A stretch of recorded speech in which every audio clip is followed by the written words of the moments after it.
L'Africa. Mix Vibration, tous les dimanches de 18h à 19h, temps universel. Connecting Africa to the world. The Upside with Nompumelelo Ngubeni and Tebogo. Bringing you Africa's brightest ideas and untold stories. We are still joined by Sandanati Mashita, winner of Season 4, Color Your Plate with Cool. Sandanati, we were watching that moment when you were being crowned. How did that feel like for you in that moment? Because a lot of people, they've never been in such moments where you are nail biting and your name is about to be called. Is it going to be called? Is it not? How did that feel for you? I was proud. I was proud of me, and I was unbelievably surprised that all this confidence was worth something, and not in a bad way, but because I was been Papa, guys, from day one. Yeah, the personality. Yes, Ben Pop, because I was like, if I lose, at least South Africa will know my personality. Yes. But if I win with this personality, how sweeter is that victory? And So I want was to tap. very happy. I want to tap into that confidence and personality, Sandanati. Papa, this that you speak about, and that's the confidence for those who don't know what Papa is. Was that based off of the fact that you knew your talent in cooking and your culinary experience and expertise? You had a lot of confidence in that, or what was that based on? That was based off me. I've always been someone that knows food and knows what goes with what. So I initially went in there knowing it's a competition, but I was like, I'm not competing with anybody but myself. Yeah. Like, if anything, I'm trying to outdo my last meal, which is why every episode I was trying to do something incredible and different and awe-inspiring and colorful. But for me, my confidence is part of my personality. Like, the person you see on television is the person you see in person. And I think that's one thing that I loved so much, is that I was just me the whole entire time. But it's all because also the way I was raised, having like a mother that's always just hyping you up, it's very rare that you find humility somewhere in that. Sandanati, Yeah, it's me. tell us about your experiences traveling, because I would imagine that would have also played quite a role in your confidence, because you're not just exposed to South African and Southern African cuisine, you have been international. Yes, thanks for asking. So I initially went to the International Culinary Arts Academy in Switzerland. That's where I studied, and I did a 3-year degree. And in there, you also do internships. So I did a 6-month internship in America, and I did another 6-month internship in Switzerland. But also being in Switzerland also allowed me to travel quite a bit. And I think once you have different cuisines of different places, you not only appreciate the cuisines from different places, but you actually appreciate South African cuisine. Can you imagine being in a country that has snow and all you want is chakalaka, and you don't even know where to buy big beans? It sounds like a dilemma. Bonga, you have no clue where I had to find imili meal just so I could make pap. Oh, man. So I think one thing for me is the traveling was amazing, especially at a young age. But I think what mostly made me love South Africa even more is that I can't get South African flavor anywhere. It literally is only home.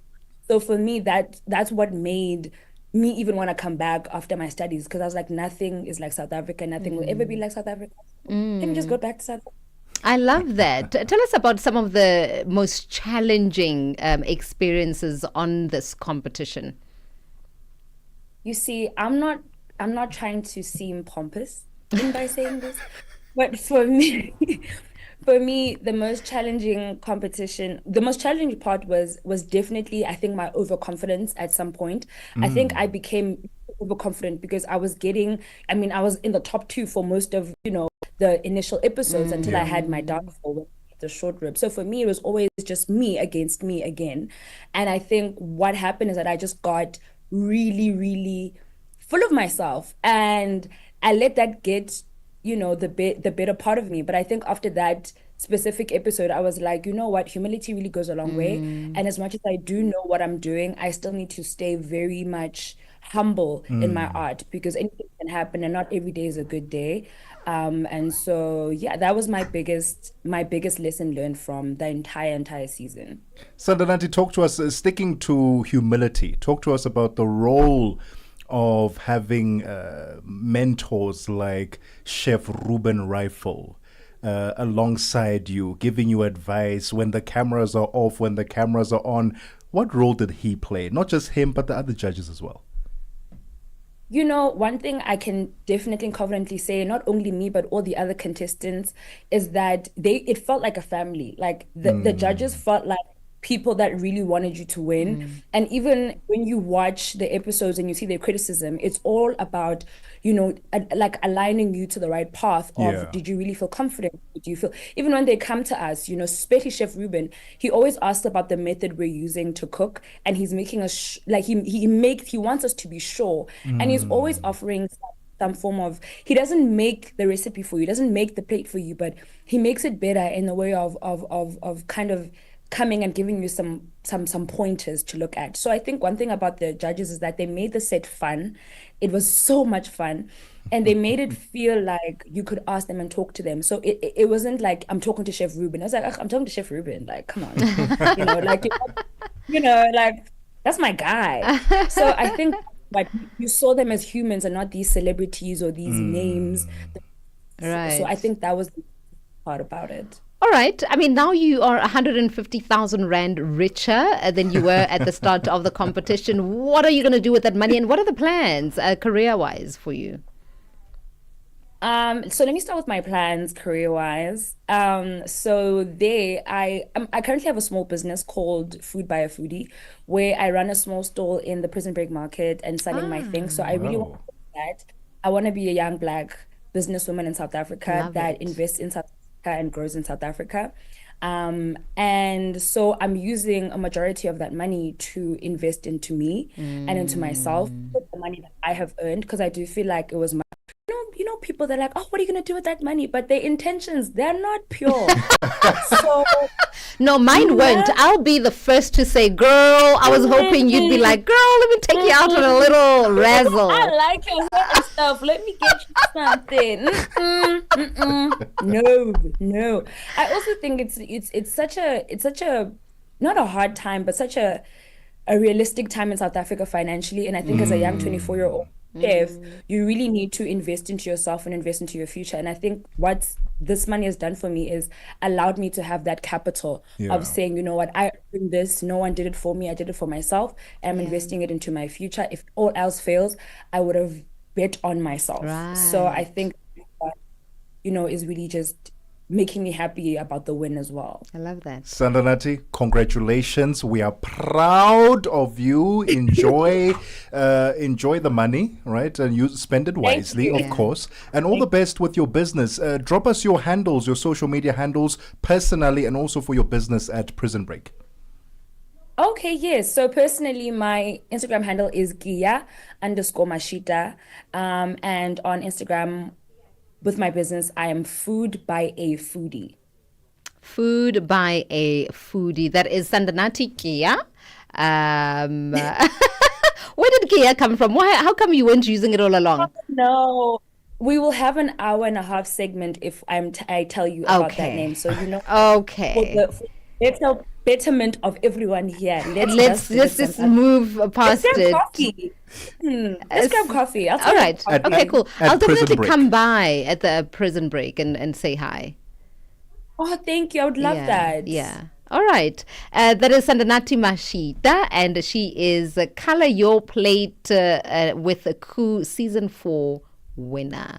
All right. It is 30 minutes after 1 Central African time. Let's head on over to our sports news. Musibudi Makura. Oh, did you see how good Musibudi Makura is looking? I saw it. She looked like the cake we were eating. Very okay. sweet I and mean, tasty. all right. But, Okay. Yeah. Sports on Channel Africa. The African perspective. Thanks, guys. We'll start here. So Zimbabwe seniors men's football team will, during the June international FIFA window, play about 2 friendly matches against Burkina Faso as well as Niger. The FIFA international break will also run from the 2nd until the 10th of June.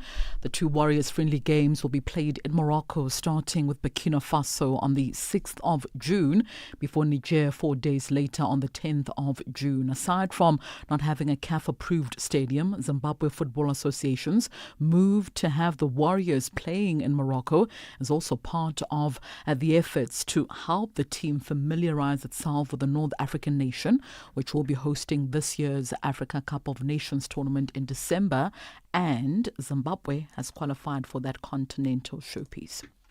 Belgium Jupiler Pro League side KRC Genk has become the first team to admit its admiration for South African young talent following the exploits of Amajita at the Under-20 Africa Cup of Nations tournament currently underway in Egypt. So this was exclusively revealed to SABC Sport by RC Genk scout in the tournament, that is Bernard Yao Komodzi. Now, the former RC Genk midfielder has identified Cape Town City's leading striker Jody Ashene, as well as Stellenbosch FC rock-solid defender Talon Smith, as two of the players who have impressed in this Amajita team. Of course, I've seen a couple of players that I think has a level, a player like Jordi, for me, he has not scored a lot of goals, but he's a player that has shown a lot of quality. Yeah, more than number 9. He's quick, the intensity is there, the runs that he makes, even though sometimes he doesn't receive the ball, I can see those runs, and also Taylor Smith has been so amazing in this tournament. For me, he's one of the best defenders that I've seen in the tournament so far. Yao Komudzi was also part of the CAF Technical Study Group, also known as the TSG, press conference this past Sunday, which reviewed the AFCON Under-20 tournament so far, and he's highly impressed with Amajita's technical as well as tactical ability on and off the ball. Of course, for me, South African team has been amazing. I've seen, I think, 2 games of South Africa, and I'm really impressed, because even though the players play in South Africa, you can see the intensity, you can see the understanding of the game, the way they pass the ball, the speed of the pass, the technical ability of South Africa is really amazing, and for me, I think until now is the most technical team I've seen in the tournament. On to tennis news now. Former champion Stan Wawrinka has received a wildcard entry for this year's French Open tournament, granting him a spot in the main draw on the Grand Slam at Roland Garros. So Switzerland's 40-year-old 3-time major champion, who has been battling back from a series of injuries, has dropped to 132 in the ATP rankings. He also won the title in Paris in 2015. So meanwhile, the Roland Garros tournament gets underway officially on the 25th of this month. And finally, Masters champion Rory McIlroy will play in the Australian Open for the next 2 years. The world number 2 having confirmed the news earlier today, ending a long absence from the tournament. The Northern Irishman became just the 6th golfer to complete a career Grand Slam of all 4 majors with his dramatic playoff win at Augusta National just last month. So on the eve of the second major of the year, the US PGA Championship at Quail Hollow, McIlroy announced he will tee up in the Australian Open from the 4th until the 7th of December this year at the world-renowned Royal Melbourne course. The 36-year-old will return to Australia in 2026 when the prestigious event moves to the nearby Kingston Heath course. His appearance will also end an 11-year absence from the tournament that he won back in 2013. Meanwhile, Australian tournament officials are also hopeful of luring more PGA Tour winner, that is Min Woo Lee, as well as a major champions in Cameron Smith, as well as Adam Scott, to the tournament. And that concludes your sports news this hour. For any sports stories you'd like to share with us, our email address is newsroom@channelafrica.co.za, or call us on +27 11714 4459. For Channel Africa Sport, I am Mosibudi Makura. Sports on Channel Africa. The African perspective. Africa Africa in Song with Chanduko Ligege. So the artist that I just played now went by the name A.B. Crystal. So A standing for Alfred, B for Benjamin. What's your take on people having two names? Is it because maybe you can't decide on a name? I've heard people saying that they are named because of whatever that was happening around. This is things I also see now. I'm sure now a baby born in the Eastern Cape is called Nomatarif. You see now? Or it was a born baby when it was, what do you call these things we used to pay for men driving? Noma Itol. Noma Itol, listen. Well, Noma Confident is leaving. Africa in Song with Chanduko Ligege. 36 minutes past 1 p.m. Central African Time. Let's find out how the markets are moving with Chanduko Ligege.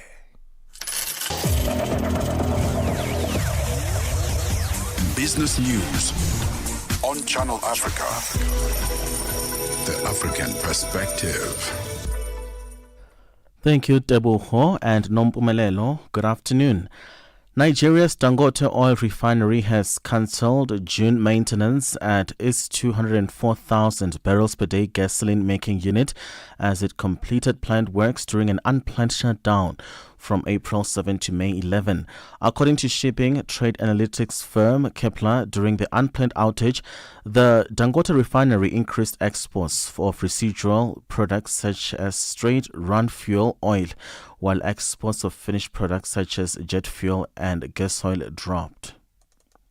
South African Minister of Electricity and Energy, Kgosientsho Ramokgopa, says the country's electricity supply outlook this winter anticipates a lower to no load shedding. He has allayed fears of a dark winter following Eskom's implementation of Stage 2 load shedding in the evening peak until tomorrow. The latest load shedding has been attributed to delays in the return of generation units due to unplanned breakdowns. Ramokgopa says some of Eskom's original equipment manufacturers are partly to blame for the current delays in returning units under maintenance back online. Those outage slips, they amount to about 3,100 megawatts. So we had said that when we enter this winter period, we have brought down that planned maintenance, and in this instance by 3,100 megawatts, and those units have not come back. Those units have not come back as a result of a multiplicity of reasons. Some of them had to do with the third-party players, the contractors, the OEMs that have not delivered.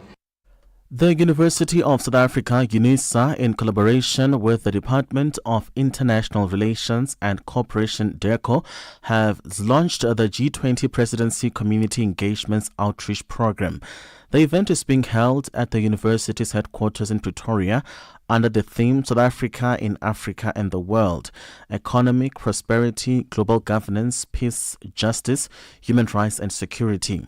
Speaking at the launch, UNISA's Vice-Chancellor Puleng Lenkabula highlighted the challenges faced by the institution. For us as UNISA, we have lost some financial assistance that we would have had to ensuring that the YALI program, which is the Young African Leadership Program, that was supported by USAID, which allowed UNISA to have a footprint and to engage with young people in the continent, has been derailed.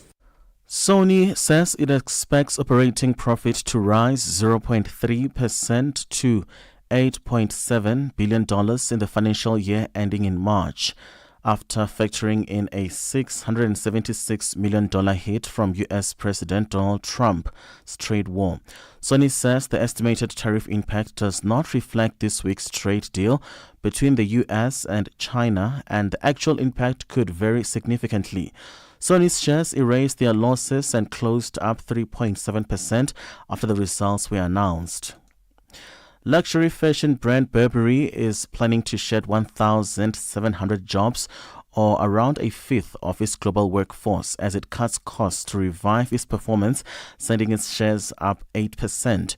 Burberry is in the early stages of a turnaround plan led by CEO Joshua Schoolman, who is seeking to revert the brand's years of underperformance versus luxury rivals. The job cuts over the next 2 years will affect mostly office roles.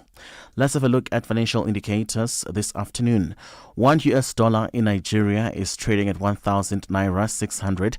In Botswana, 13 pula 46. Kenya, the dollar is at 128 shilling 305. Zambia, 26 kwacha 48. BRICS countries, $1 in Brazil is at 5 real 64, Russia 80 rubles 40, India 85 rupee 8, China 71.20, South Africa $1 is at 18 rand 30, $1 is 75 pence to the British pound, 89 to the euro.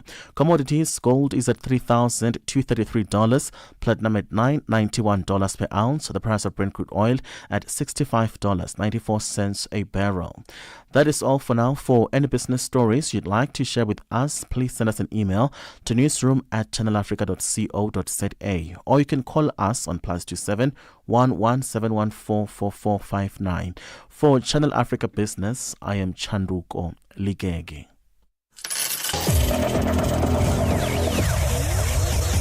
Business news on Channel Africa. The African perspective. We are on Open Views Audio Bouquet. Channel 628. Join Tebogo and Nompumelelo on the upside, where optimism meets opportunity. It is 42 minutes after 1 p.m. Central African time. Welcome back to The Upside with Nompumelelo Ngubeni and Tebogo Lekhuleni. Happy Wednesday. Happy hump day. How's it going? We're almost at the weekend, baby. We're almost at the weekend. And I tell you what, there are people who enjoy the weekends even more when they are allowed to smoke certain herbal... The holy herb. Or herbal products, is what we're going to call it. Now, earlier this year, the Department of Health gazetted a ban on the import, manufacture, and sale of all food products containing cannabis or its derivatives, including widely used components like hemp seed oil, hemp flour, and cannabis-infused beverages. The move sparked outcry from cannabis experts, health advocates, and industry players alike, who saw it as a step backwards in the country's gradual journey toward embracing the economic and health potential of cannabis-based products. Now, the conversation has taken an unexpected turn. Government officials are floating the idea of introducing a sin tax on cannabis and hemp products, a move that could both regulate the market and generate much needed revenue. We are joined on the line by the treasurer of the South African Cannabis and Hemp Industry Development Association, Tebogo Tlhopane. Tebogo, thank you so much for your time and welcome to The Upside. Thank you, Tebogo, Bito, and Nompumelelo. So, take us through this. Yes, yes. Take us through this perspective that SACHIDA, I'm going to call you SACHIDA because it makes sense, the South African Cannabis and Hemp Industry Development Association. Is a sin tax on cannabis and hemp appropriate at this early stage, where the idea of we are banning it one moment and then the next moment we are allowing cannabis products or derivatives to be sold? Is this the right time to be talking about sin tax? No. It's absolutely not. We keep on, I would say, we keep on, hitting our own goals over and over and over again, in a sense that if you think about where we come from and where we're trying to get to, if you think about the legacy farmers that we have in the country that still are not participating fully in this sector, which is still predominantly dominated by those who have more, meaning that for you to be able to be participating in the current framework that we have currently, you got to have minimum 5 to 10 million rand, just to start with. Sure. And how many of those legacy farmers will have that? And that's literally almost zero. So how do you then, now that we are talking about a way to legalize and create some legal framework around cannabis, and then you start by introducing sin tax. It's going to obviously jeopardize the growth. Yeah. It's obviously going to jeopardize, especially the legacy farmers that we're trying to bring into the fore to participate and be part and parcel, so that we have an equitable, I would say, industry. Right now, it's not equitable. Yeah, absolutely. So I was wondering about the categories, the various categories on which the sin tax would be applicable, because there is recreational cannabis, medicinal cannabis, industrial hemp. Has there been any kind of argument made to categorize them and differentiate them?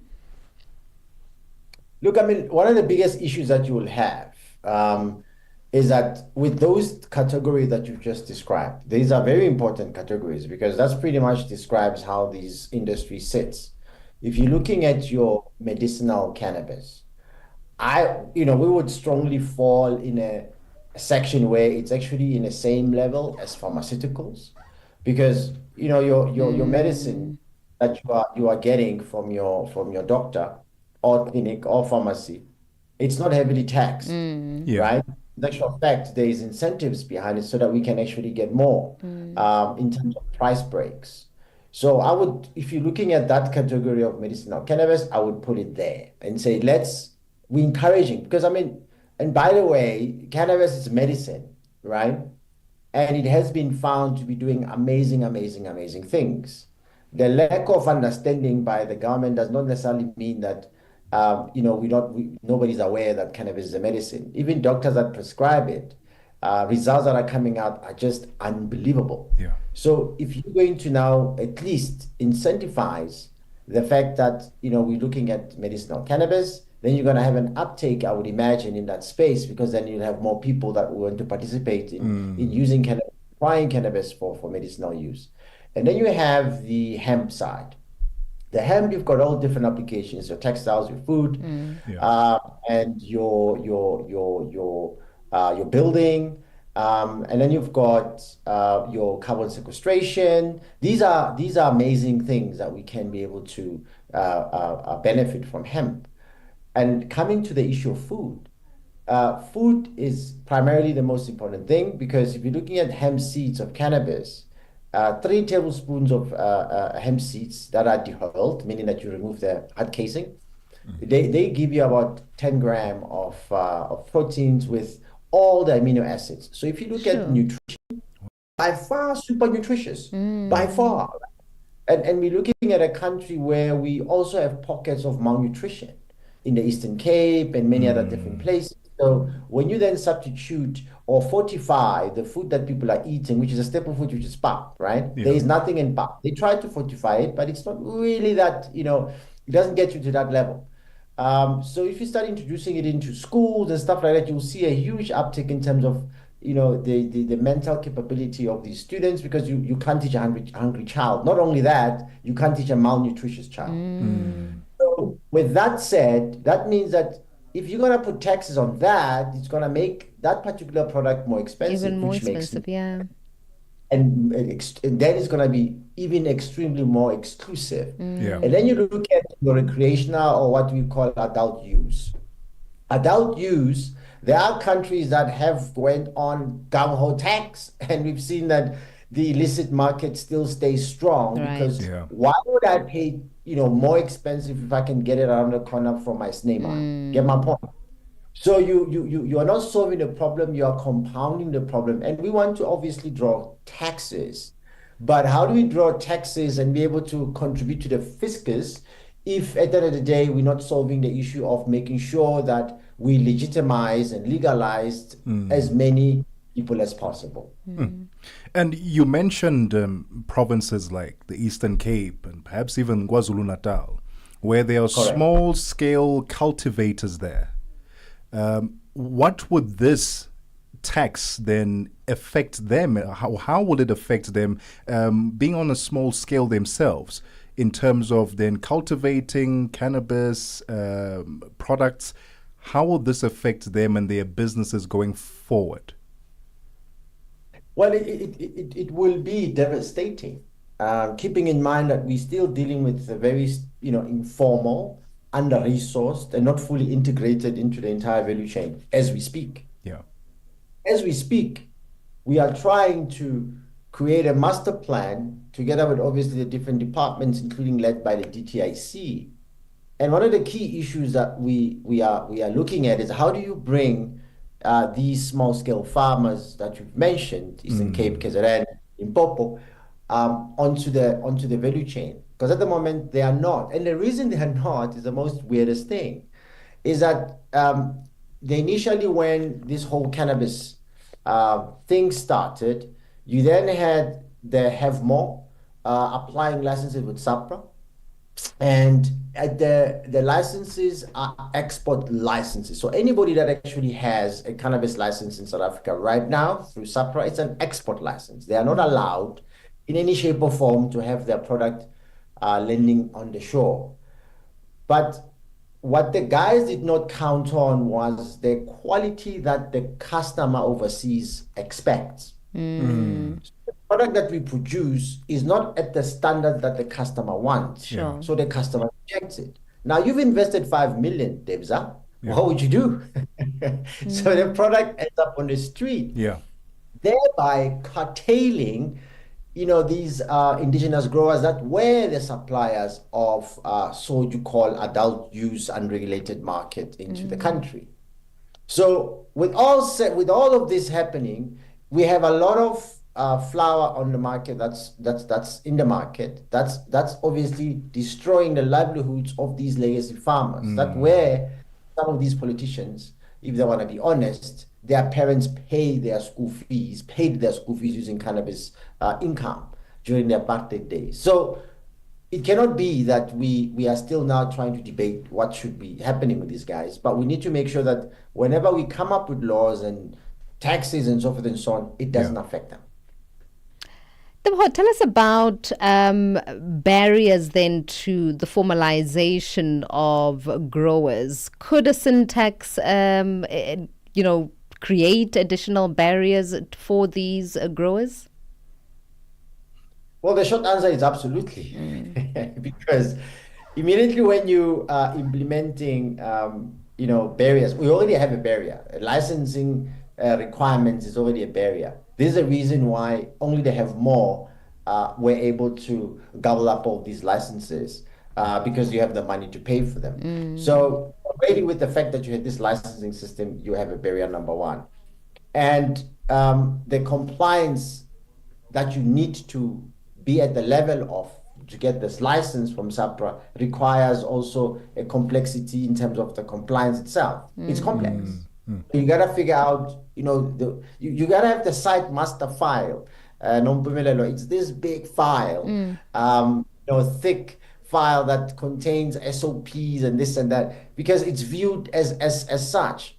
And we've suggested numerous times that we could look at a way where the licensed guys with SAPRA could actually also source the flour from these small-scale farmers. Figure a way how to integrate them into your supply chain.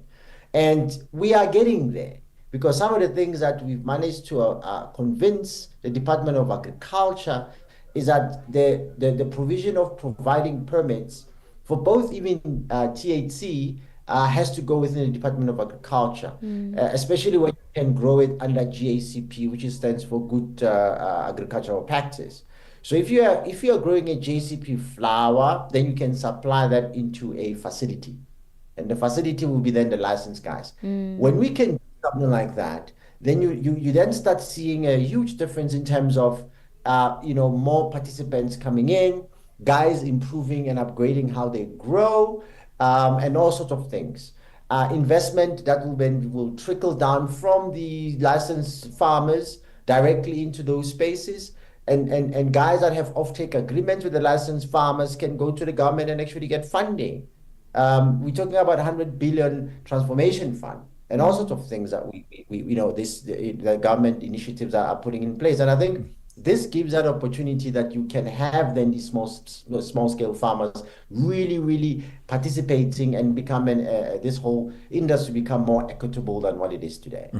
Let's talk about the work that the South African Cannabis and Hemp Industry Development Association does. I mean, you are the treasurer, but what work do you do there, especially for those who are trying to get into this business and need a bit of guidance and not sure how to go about it? Tell us about the work that you do. Well, so Sachida, we formed Sachida as a federation of association. So we don't have individual members coming in. We have association coming in. We have corporates coming in, contributing to our cause and what we're trying to achieve. We obviously want to make sure that we are building an equitable industry. And within our access or people that we are able to reach, you're looking at traditional leaders, legacy farmers, your inventors, your entrepreneurs. All these guys are coming together and say, look, we are able to, we can be your partner in this. We can be able to assist the industry. And not only that, is that our capability to engage the government in terms of helping them with policy. I sit with the steering committee for the Cannabis Master Plan, together with all the departments, Department of Health, Justice. It's led by the TIC, Agriculture, and many other ancillary departments that are there. And I think, and this was something that was instructed by the presidency just after Pakisa, a couple of 3 years ago, where we're saying this is a direction that we need to go. So we needed to create now a master plan that's going to govern how this thing will work. But I think most importantly, our work, apart from policies and assisting to create really laws that make sense, laws that are equitable as much as possible, is that we also assist our partners or members with things like offtakes. We also assist them in offtake overseas. We also assist in terms of making sure that, from a compliance point of view, if there are issues, we are able to assist in stuff like that. And we also assist whenever there is a unilateral ban that happened, of course, last month. So it's important that we, always on top of things to make sure that we're creating a very lasting legacy and creating an industry that, again, accommodates and help everyone, especially the small scale farmers. Tebogo, I'm just wondering about the profile of most of the growers in this industry. Tell us about them. Are they farmers who farmed other products prior to legislation being changed? Look, you do get that, right? You do get guys that would switch a crop, for example. And then you do get guys that have been legacy farmers for a while. And what's a legacy farmer? That is throughout their lineage, that's all they've been doing, farming. Yeah, exactly. South Africa has over 100 years of cannabis use, right? And it was brought in by the Indians, I believe. It's the Indians, they call it bang. We call it dacha. The Mexican call it marijuana. Of course, the legal term is cannabis, L sativa. Now, if you look at that and you say, okay, how are we able to assist and benefit, the people that are farming and legacy farmers? You're looking at Emampondo, Lusikisiki. Now, the story there is also very painful, Nompumelelo, because during the apartheid days and even during, I would say, the democratic days, the apartheid government would fly over in Lusikisiki and Emampondo, and they will spray with glyphosate, right? Oh, man. Yes, and that is a cancer-causing. It's actually made by a company called Monsanto. It's cancer-causing as well. So it destroys the crop, right? But because they were spraying it from a plane, the spray sprays everywhere. So it doesn't just destroy the crop, but also caused cancer. So there are cases that are coming out of the Eastern Cape of people that actually caught cancer through all these things. And in a way, you could say that the South African government, democratic government, is also responsible because they continue that madness, which made no sense. So when we talk about legacy farmers, we talk about those people. Sure. There's stashes from KZN, West Eastern Cape, Limpopo. These are legacy places that cannabis has been going for quite some time. And that's what we're referring to. And then, of course, these are generational growers as well. Tebogo, man, we have run out of time, and all these interesting stories that you're sharing now, I wish we had more time to get into it, because I think the profile of the farmers really does matter, just to bring it home to an individual, right? A person that we can all resonate with. And I think race also matters in an industry that is growing and has such great potential to be even bigger for the country.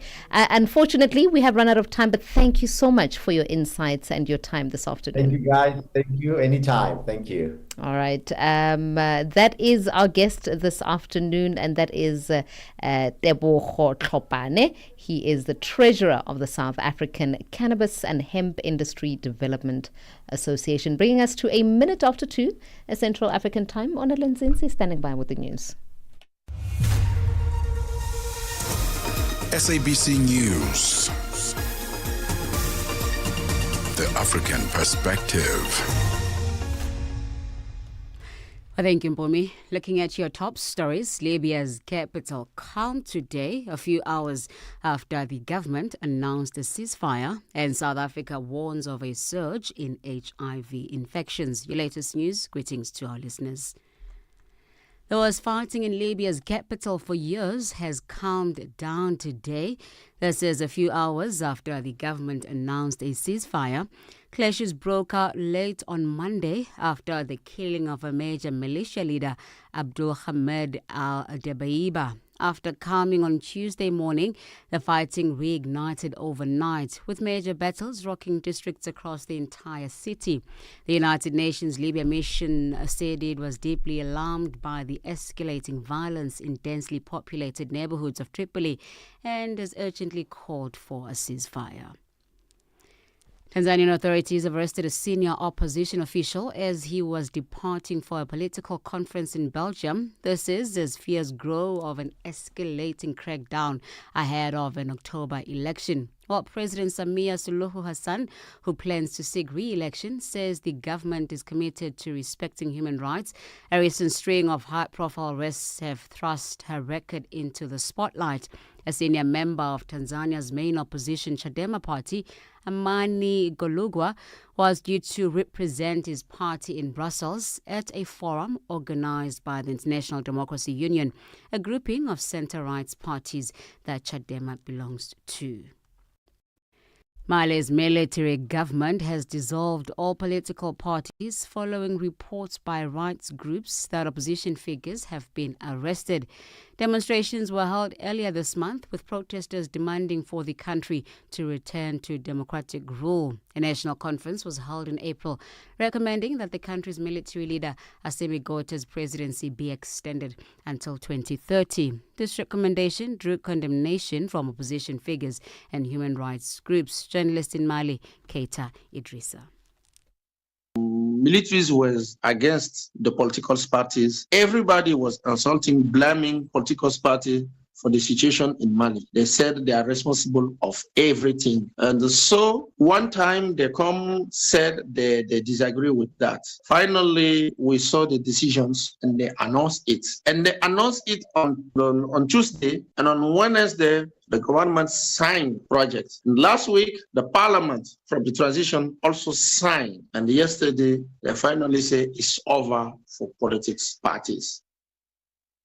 South Africa's political party, the African National Congress, has strongly condemned the United States government's decision to grant refugee status to the 49 Afrikaners, calling it a fabrication designed to delegitimize South Africa's democracy. The party argues that these individuals are not fleeing persecution, but rather seeking to avoid transformation and accountability for historic privileges. Political analyst Dr. Pete Krokkamp has added his voice to the issue around the refugee status given to the 49. I think there's a general consensus in the first place that they're not refugees. they might be, and depending on the criteria that was used to define them, might have been victims of crime in the past. But there won't be anybody among them that's lost his farm due to land grabs by government, and there's certainly no political persecution in South Africa. So whatever criteria they might have used, it doesn't define them as refugees in the universal sense. In other words, what the United Nations would use as a refugee state. And lastly, clinician researcher at Wits University, Professor Francois Venter in South Africa has warned of a surge in HIV infections. This, he says, is due to the U.S. government's withdrawal of funding to PEPFAR and the National Institutes of Health funded clinics. In January, U.S. President Donald Trump issued an executive order to stop foreign aid affecting USAID and PEPFAR funded clinics globally. Venter has attributed the increase in HIV infections to the government's failure to restore HIV healthcare following the withdrawal of the funding. He says urgent action needs to be taken. We haven't seen the movement that was promised. We've seen a drop in testing. For instance, we've seen a 20% reduction across the country in testing of infants who are born to women with HIV, which again suggests an unraveling of the program around transmission to babies, which is one of the biggest benefits we've seen over the last 20 years. We've gone from 70,000 children born a year with HIV to about 2,000 or 3,000. So these are all fantastic things about the HIV program that the Department of Health rightly can feel proud about, but which is now going to start unraveling over the course of this year. And by next year, we're going to start seeing lots of new infections, lots of deaths, if they don't fix this and fix it quickly. Recapping on your top stories, the worst fighting in Libya's capital for years has calmed down today. This is a few hours after the government announced a ceasefire. Clashes broke out late on Monday after the killing of a major militia leader, Abdul Hamid al-Dabeiba. Channel Africa News, I am Onele Ntsinzi. SABC News. The African Perspective.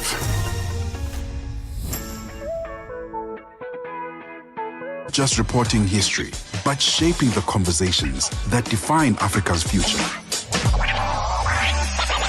For brands, media planning, and advertisers, Channel Africa is more than just a platform. It's an opportunity. With 25 compelling shows covering current affairs, sports, business, music, and lifestyle, we deliver an engaging Pan-African audience ready to connect, invest, and act. Multi-award winning, internationally recognized, digitally accessible across the globe. When Africa speaks, the world listens, and Channel Africa makes sure of it. For business, for culture, for Africa.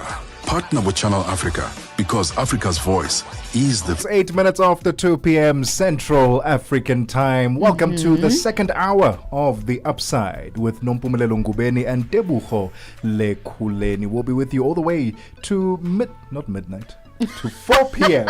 Yeah, Central. You'll be here alone if you intend on being here until midnight. I am out of here at 4 o'clock Central African Time. Well, we do stream 24/7 yeah. on Channel Other Africa. shows will certainly be broadcasting. 100%. And you can catch up with all those other shows, including our show, on social media at Channel Africa 1 on X, Instagram, TikTok, YouTube, and at Channel Africa on Facebook. We are broadcasting live from our Auckland Park studios in Johannesburg, South Africa. Where are you listening to us from this afternoon? We'd love to hear from you.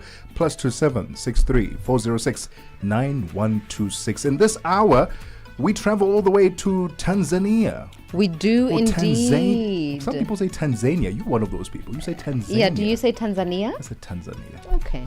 All right. Is there a right way of saying it, actually? We need to find out from our guest. Because it was a combination of two countries, right? At some point. Yeah. Anyway, we are traveling. We're trying to find out when is the best time. To do what? To travel to Tanzania and do certain activities. Okay. Whether it's hiking, like safari, or you just want to see migrations of certain animals. Yeah. Right, so we'll find out. All right.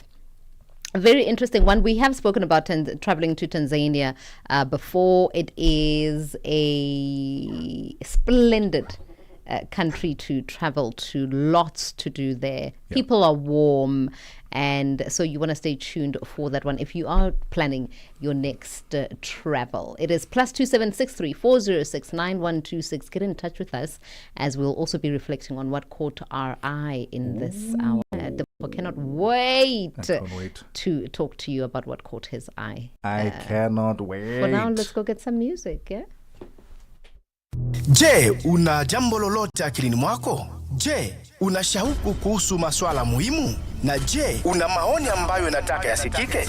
Kweli, hili jukwaa ni la kwako. Piga simu au tuandikie kwenda WhatsApp namba alama ya kujumulisha 2760552594 na tutakupigia simu. Mtangazaji wa habari zetu za Afrika Kusini mjini Johannesburg. Hivyo unaweza kuwa mshirika kwenye matangazo yetu. Sio mazungumzo tu, ni fursa yako ya kuchangia maoni yako na kushirikiana na jumuiya ya wasikilizaji wanaotamani mtazamo wako. Tufuate kwenye mitandao ya kijamii.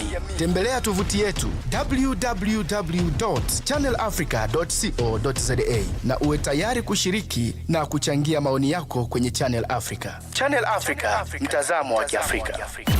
Join the birthday celebrations this month. Happy birthday to you. Still connecting Africa to the world. Channel Africa, the African perspective.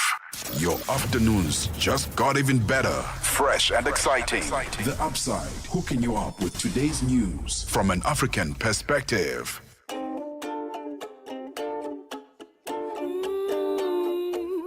Future. Africa is a story. A living, breathing, ever-evolving masterpiece. And for over 5 decades now, one voice has told it like no other.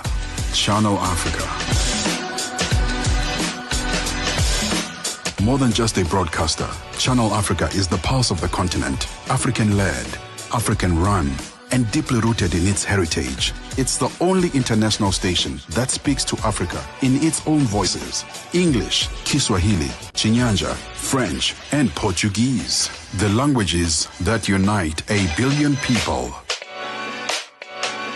We have been there through every shift, every milestone, and every triumph. Not just reporting history, but shaping the conversations that define Africa's future. For brands, media planning, and advertisers, Channel Africa is more than just a platform. It's an opportunity. With 25 compelling shows covering current affairs, sports, business, music, and lifestyle, we deliver an engaging Pan-African audience ready to connect, invest, and act. Multi-award winning, internationally recognized, digitally accessible across the globe. When Africa speaks, the world listens, and Channel Africa makes sure of it. For business, for culture, for Africa, partner with Channel Africa, because Africa's voice is the future. Africa is a story, a living, breathing, ever-evolving masterpiece. And for over 5 decades now, one voice has told it like no other. Channel Africa. More than just a broadcaster, Channel Africa is the pulse of the continent. African-led, African-run, and deeply rooted in its heritage. It's the only international station that speaks to Africa in its own voices. English, Kiswahili, Chinyanja, French, and Portuguese. The languages that unite 1 billion people. We have been there through every shift, every milestone, and every triumph. Not just reporting history, but shaping the conversations that define Africa's future. For brands, media planning, and advertisers, Channel Africa is more than just a platform. It's an opportunity. With 25 compelling shows covering current affairs, sports, business, music, and lifestyle, we deliver an engaging Pan-African audience ready to connect, invest, and act. Multi-award winning, internationally recognized, digitally accessible across the globe. When Africa speaks, the world listens, and Channel Africa makes sure of it. For business, for culture, for Africa. Partner with Channel Africa because Africa's voice is the future. Africa is a story, a living, breathing, ever-evolving masterpiece. And for over 5 decades now, one voice has told it like no other. Channel Africa. More than just a broadcaster, Channel Africa is the pulse of the continent. African-led, African-run, and deeply rooted in its heritage. It's the only international station that speaks to Africa in its own voices. English, Kiswahili, Chinyanja, French, and Portuguese. The languages that unite 1 billion people. We have been there through every shift, every milestone, and every triumph. Not just reporting history, but shaping the conversations that define Africa's future. For brands, media planning, and advertisers, Channel Africa is more than just a platform. It's an opportunity. With 25 compelling shows covering current affairs, sports, business, music, and lifestyle, we deliver an engaging Pan-African audience ready to connect, invest, and act. Yeah. The last time someone said there's a fire on a mountain, it was a volcanic eruption. But that's not the one she's talking about there. It's a good kind of fire. Welcome to The Upside. It's now 16 minutes after 2 p.m. Central African time. And in this conversation, we will be traveling to Tanzania. When you think of Tanzania, Nompumelelo, is there a specific landmark that comes to mind? Is there a specific, let's just stick to that one. Landmark that comes to mind when you think of Tanzania? Oh, that's interesting. So it's unlike all the other African countries that I really want to visit, where I do have landmarks. No, not in Tanzania. I don't. No, really? Ooh, that's really bad. Think about it. I'm sure something will pop up. Think about it, and I'll tell you if it's a real landmark or not. Think about it. I am thinking. You tell me about yours. As I Google. Oh. Let me see. So you see, you're cheating. You are cheating. Whereas I was thinking about what I've seen, what I've kind of dreamt about. All right, as Mount you Google. Kilimanjaro. Also, what a cop-out, right? I mean, that's really... I'm scoffing at you right now. It's not very... Look, there are quite a few other places, to be fair, right? They've got Mount Kilimanjaro, but that's the most popular one. And then, like I said, remember the great wildebeest migration. Yes. Where does that happen? Serengeti National Park. Okay.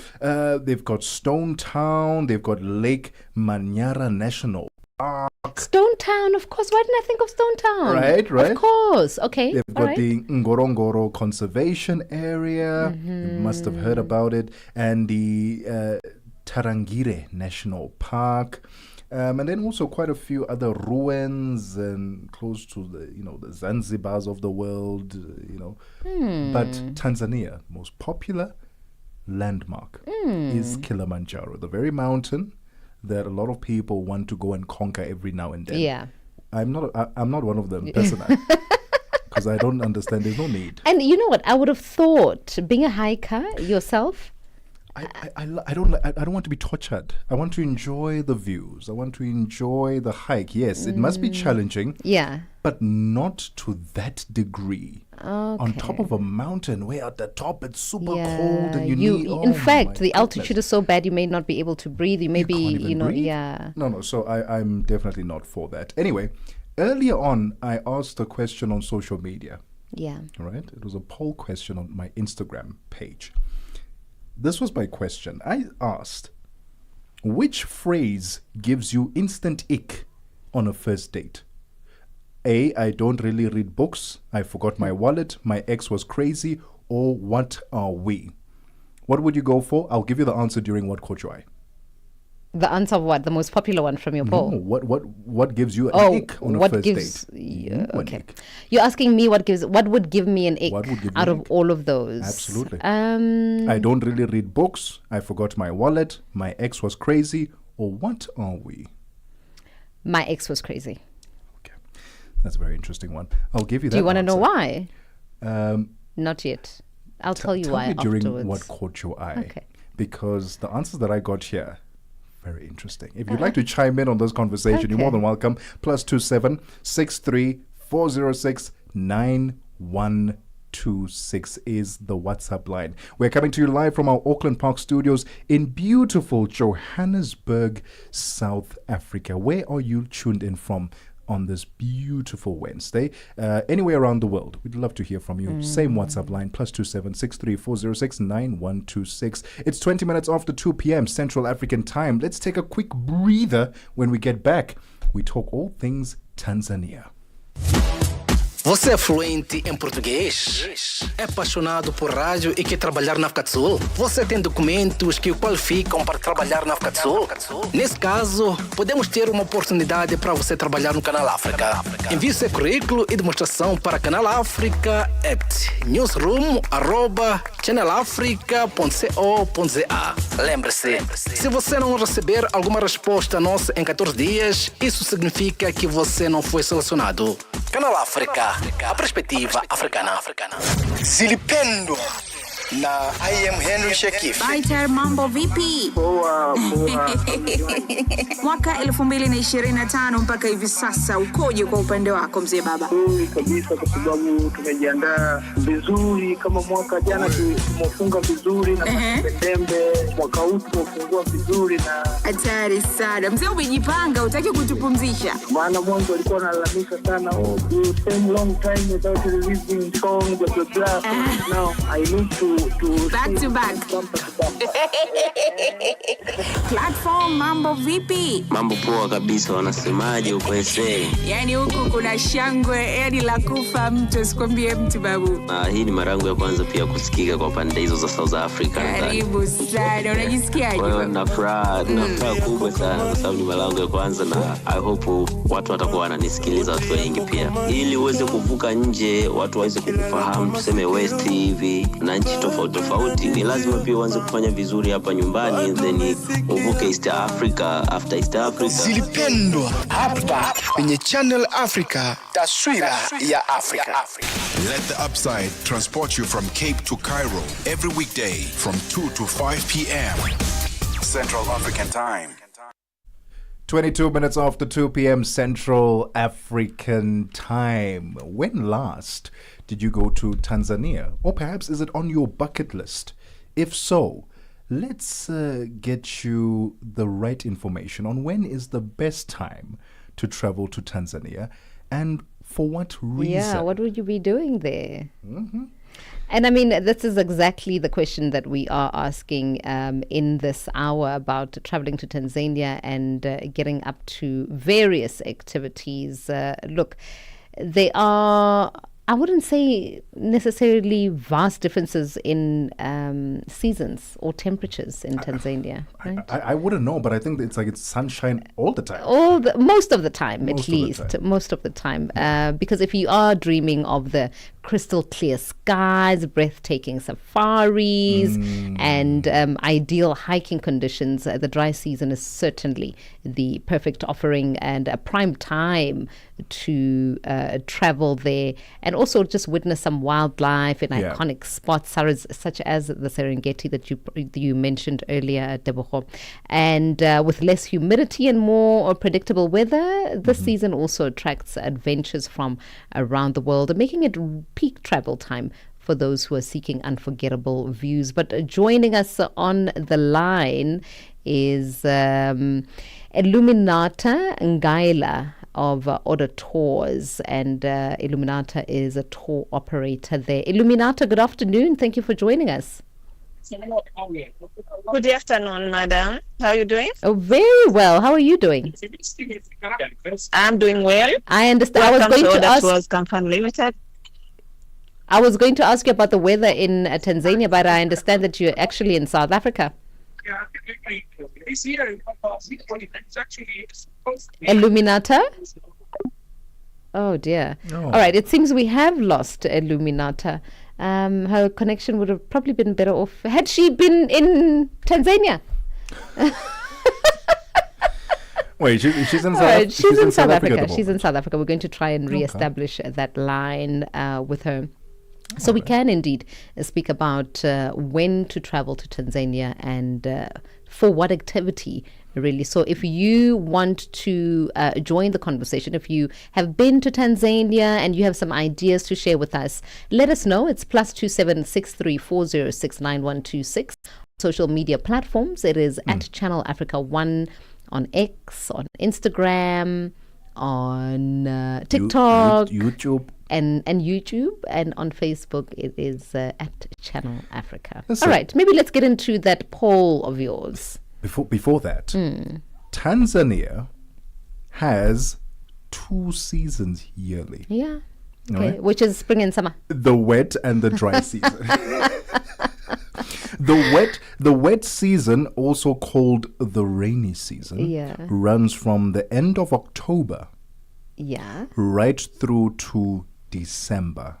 October to December. Okay. Similar to South Africa. You know, it's when you experience quite a few, thunderstorms, thunder showers in South Africa. And then again from the end of March to the beginning of June. That is the dry season. No, that's the wet season. Oh, again. So the wet season runs October to December, Uh-huh. and then March to June. Oh, so they only have about 2 months of dry season.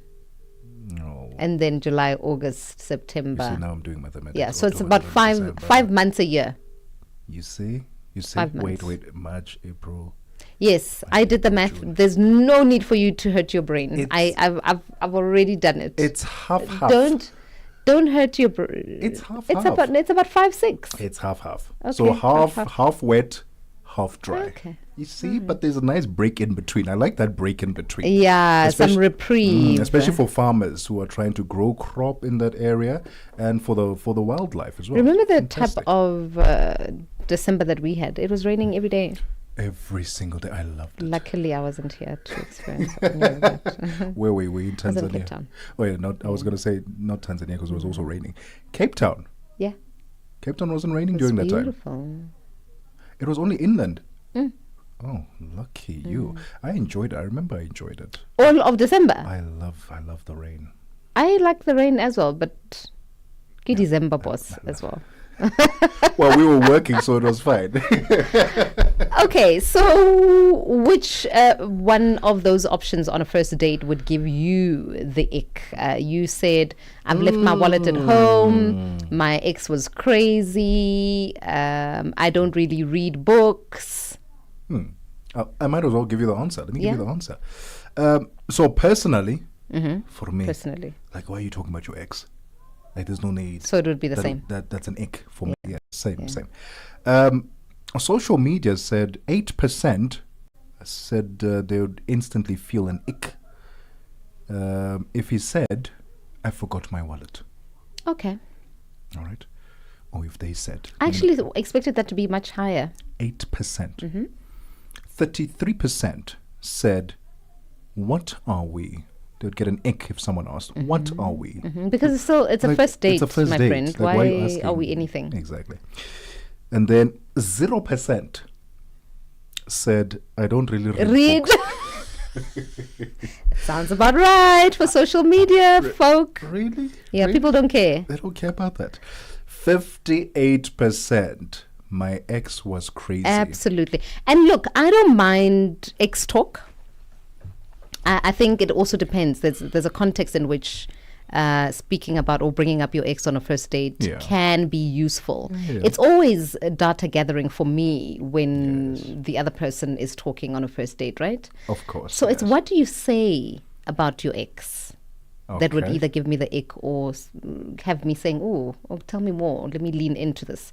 But if you're saying your ex is crazy, that gives me everything I need to know about who and what I'll be to you, potentially in a relationship or even at the end of our relationship, because that means you have absolutely no capacity to self-reflect because it wasn't, the relationship didn't end exclusively because it wasn't your fault, basically, is what you're saying. Yeah. That's So a horrible way. I'd probably never see you again if you told me your ex is crazy on a first date. Oh my goodness, but you're more than welcome to chime in on that conversation. Let us know what would give you the biggest ick on a first date. +2763 406 9126. Mosibudi Makura has your latest in sports news. Sports on Channel Africa. The African perspective. Thank you. Tebogo will start here. So Liverpool striker Darwin Núñez has been ordered to serve the remainder of a ban for his involvement in an altercation with fans while playing for Uruguay. So the sanction was confirmed as an appeal against the ban was rejected by the Court of Arbitration for Sport. In August of last year, Núñez was banned by South American football governing body CONMEBOL for 5 international games and fined $20,000 for an incident with spectators after Uruguay were beaten by Colombia. Now, the 25-year-old was seen physically confronting Colombia supporters in the stands after the final whistle in the Copa America semi-final in July of last year. So Núñez served 2 matches of the ban before the Court of Arbitration for Sport agreed to temporarily lift the suspension in October of last year, while the case against him was investigated following an appeal by the Uruguay Football Association. So 4 other Uruguay players were also handed bans and fined for their involvement in the incident at the Bank of America Stadium in Charlotte in the USA, all of which have now been served. So those included the likes of Tottenham Hotspur midfielder Rodrigo Bentancur, who received a 4-game suspension, Napoli defender Mateus Oliveira. There was also Ronald Ajura, who plays for Barcelona, as well as Atletico Madrid defender Jose Maria Gimenez, who received each 3-game bans. On to this now. Belgian Jupiler Pro League side KRC Genk has become the first team to admit its admiration for South African young talent following the exploits of the Amajita team at the Under-20 Africa Cup of Nations tournament currently underway in Egypt. This was exclusively revealed to SABC Sport by RC Genk scout in this tournament, Bernard Yao Kumordosi. Now, the former RC Genk midfielder has identified Cape Town City's leading striker Jody Aishene, as well as Stellenbosch FC rock-solid defender Talon Smith, as the 2 players who have impressed him in this Amajita side. Of course, I've seen a couple of players that I think has a level, a player like Jordi, for me, he has not scored a lot of goals, but he's a player that has shown a lot of quality. More than number 9. He's quick, the intensity is there, the runs that he makes, even though sometimes he doesn't receive the ball, I can see those runs, and also Taylor Smith has been so amazing in this tournament. For me, he's one of the best defenders that I've seen in the tournament so far. Bernard was also part of the CAF Technical Study Group press conference this past Sunday. Also reviewed the AFCON Under-20 tournament so far. He's highly quite impressed with Amajita's technical as well as tactical ability on and off the ball. Of course, for me, South African team has been amazing. I've seen, I think, 2 games of South Africa, and I'm really impressed, because even though the players play in South Africa, you can see the intensity, you can see the understanding of the game, the way they pass the ball, the speed of the pass, the technical ability of South African players is really amazing, And for me, I think until now is the most technical team I've seen in the tournament. On to tennis news now. Former champion Stan Wawrinka has received a wildcard entry for this year's French Open, granting him a spot in the main draw of the second Grand Slam tournament of the year at Roland Garros. Now, Switzerland's 40-year-old 3-time major champion, who has been battling back from a series of injuries, has dropped to 132 in the ATP rankings. By the way, he won the French Open in Paris back in 2015 and will be hoping to at least give a good account of himself against some of the best players in the world at the moment. For the second Grand Slam tournament of the year that gets underway on the 25th of May. And finally, Masters champion Rory McIlroy will play in the Australian Open for the next 2 years. The world number 2 having confirmed the news today, ending a long absence from the tournament. Now, the Northern Irishman became just the 6th golfer to complete a career Grand Slam of 4 majors in his dramatic playoff win at Augusta National just last month. On the eve of the second major of the year, the US PGA Championship at Quail Hollow, McIlroy announced that he will tee up in the Australian Open from the 4th until the 7th of December this year at the world-renowned Royal Melbourne course. The 36-year-old will return to Australia in 2026 when the prestigious event moves to the nearby Kingston Heath course. His appearance will end an 11-year absence from the tournament he won back in 2013. Meanwhile, Australian tournament officials are also hopeful of luring more PGA winner, the likes of Min Woo Lee, as well as all major champions like Cameron Smith as well as Adam Scott to this year's tournament. That concludes your sports news this hour. It's a few seconds to go until 14:36 p.m. Central African Time. For any sports stories you'd like to share with us, our email address is newsroom@channelafrica.co.za or call us on +27 11714 4459. For Channel Africa Sport, I am Musibudi Makura. Sports on Channel Africa. The African Perspective. Africa, voici Abedi. Oui, c'est moi. Abedi est un passionné de musique dans l'âme. Il a un goût pour toutes sortes de musique et passe ses journées à écouter Channel Africa. J'aime beaucoup la musique africaine. Ok. Devinez quoi? Channel Africa veut aider Abedi et les mélomanes du monde entier à découvrir encore plus de musique incroyable. C'est pourquoi Channel Africa appelle les artistes africains à soumettre leur musique. Chers artistes, n'oubliez pas de nous fournir toutes vos informations pertinentes à l'email adresse musique@channelafrica.co.za. Les soumissions sont votre chance d'être entendues, mais elles ne garantissent pas une playlist. Toutes les soumissions seront soigneusement examinées pour voir si elles répondent aux exigences de notre station. Channel Africa, la perspective africaine. They talk about what Africans say about Africa. All right, it is 37 minutes after 2 Central African Time. Chandu Golegege is standing by with the business news. Business news on Channel Africa. The African Perspective. Thank you, Nompumelelo. Let's start in West Africa. Nigeria's Dangote oil refinery has cancelled June maintenance at its 204,000 barrels per day gasoline making unit as it completed plant works during an unplanned shutdown from April the 7th to May the 11th. According to shipping trade analytics firm Kepler, during the unplanned outage, the Dangote refinery increased exports for residual products such as straight-run fuel oil, while exports of finished products such as jet fuel and gas oil dropped. The South African Broadcasting Corporation estimates that it needs almost $400 million to fund costs related to its public mandate. The public broadcaster says as a result, it was compelled to take from commercial revenue funds to settle funding for programs related to public mandate. CEO Nompumelelo revealed this in Parliament, where the corporation briefed the Standing Committee on Public Accounts on the audit outcomes and financial performance for the 2023-24 financial year. 7.3 billion over the MTF period of SABC public mandate costs are unfunded, meaning that that money has to come from our commercial activities, which makes it very, very difficult. So we are self-funding at the moment, and what this does really is that it's impacted our ability to reinvest in ourselves. South African Minister of Electricity and Energy, Dr. Hosiyensu Ramokgopa, says the country's electricity supply outlook this winter anticipates a lower to no load shedding.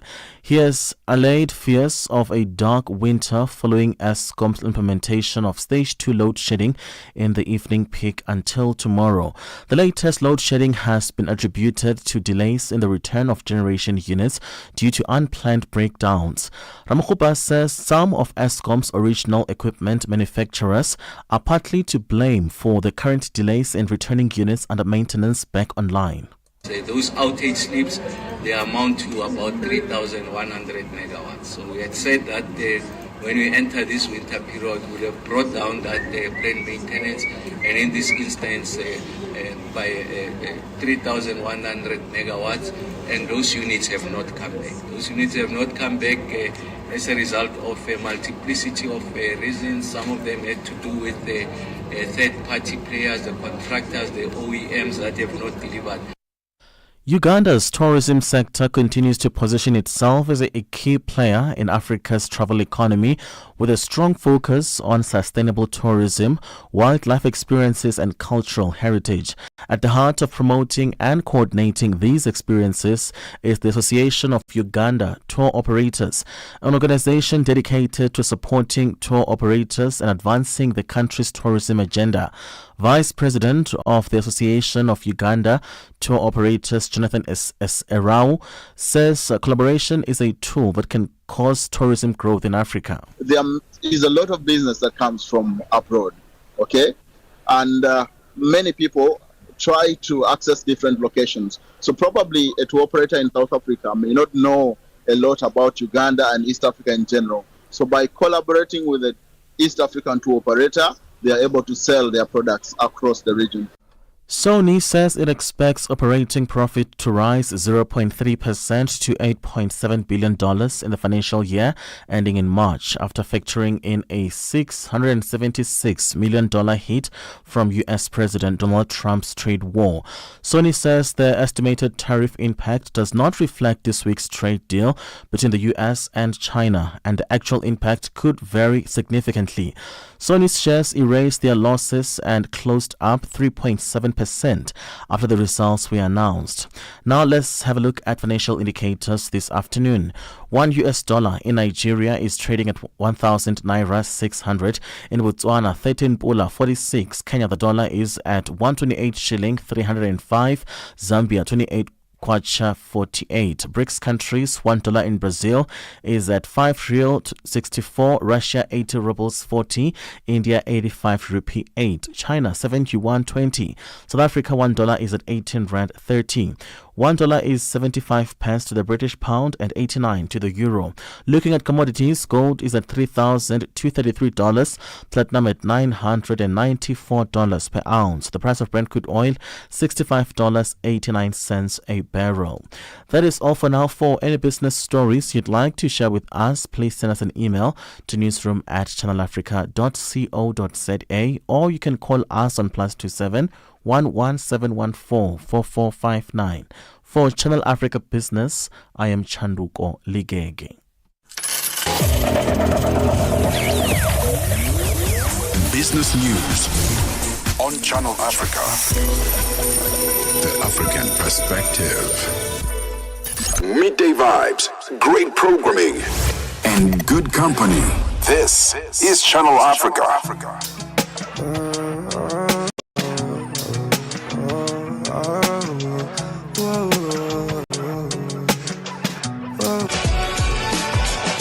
Multi-award winning, internationally recognized, digitally accessible across the globe.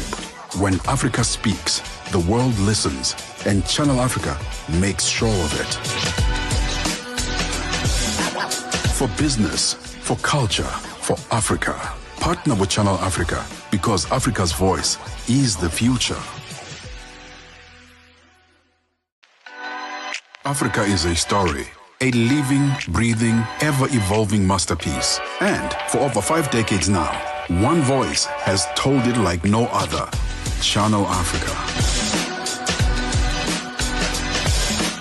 More than just a broadcaster, Channel Africa is the pulse of the continent. African-led, African-run, and deeply rooted in its heritage. It's the only international station that speaks to Africa in its own voices. English, Kiswahili, Chinyanja, French, and Portuguese. The languages that unite 1 billion people. We have been there through every shift, every milestone, and every triumph. Not just reporting history, but shaping the conversations that define Africa's future. For brands, media planning, and advertisers, Channel Africa is more than just a platform. It's an opportunity. With 25 compelling shows covering current affairs, sports, business, music, and lifestyle, we deliver an engaging Pan-African audience ready to connect, invest, and act. Multi-award winning, internationally recognized, digitally accessible across the globe. When Africa speaks, the world listens, and Channel Africa makes sure of it. For business, for culture, for Africa, partner with Channel Africa, because Africa's voice is the future. Africa is a story, a living, breathing, ever-evolving masterpiece. And for over 5 decades now, one voice has told it like no other. Channel Africa.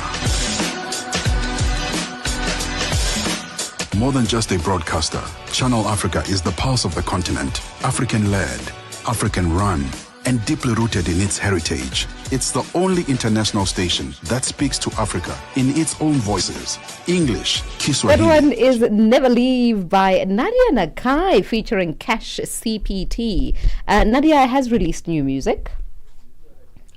Did she now? She has, and she has been performing everywhere. Very busy young lady. What, a single or a whole body of work? I believe it's an EP. Oh my goodness me! Shout out to you. What's the stage name again? Oh, she has a stage name. Yeah, I know. Don't tell me. Jaga something Braga. Ne? Jaga Daga Bond. Jaga lady. Jaga Daga something. Congratulations there to we her. Go. Yes. We wish you nothing but light in your music career. All right. May your music sell out. Platinum after platinum after diamond after diamond. All of what's the highest? Platinum. We wish you nothing but the best. It's now 46 minutes after 2 p.m. Central African time. It's time for What Caught Your Eye. Madam, what caught your eye? I think we should start with you. You know, really? You have been so excited about this What Caught Your Eye. Not that it's exciting. It's the first thing you mentioned when we opened the show. I'm keen to hear it, and it's all like in the sky. So it is really indeed quite excited. It is indeed in the sky. So my question is, why is it always that there's some sort of disruptions in aeroplanes, in an aeroplane? Why is it that when there are disruptions, it's always this particular airline that's in focus? They always happen in a Fly Safair aircraft. Domestically, okay. Well, I suppose I was right. My mind went to the right place. It was in South Africa. Yeah. Because I hardly hear Air Link. There was a fallout. Air Link, disruptive passenger. They usually early. Really? Air Link, which it frightens me a little because which passages and double ups did you take in the air? Worse. Fly Safair. Someone was like, do you know speed? You know shortcuts in the air.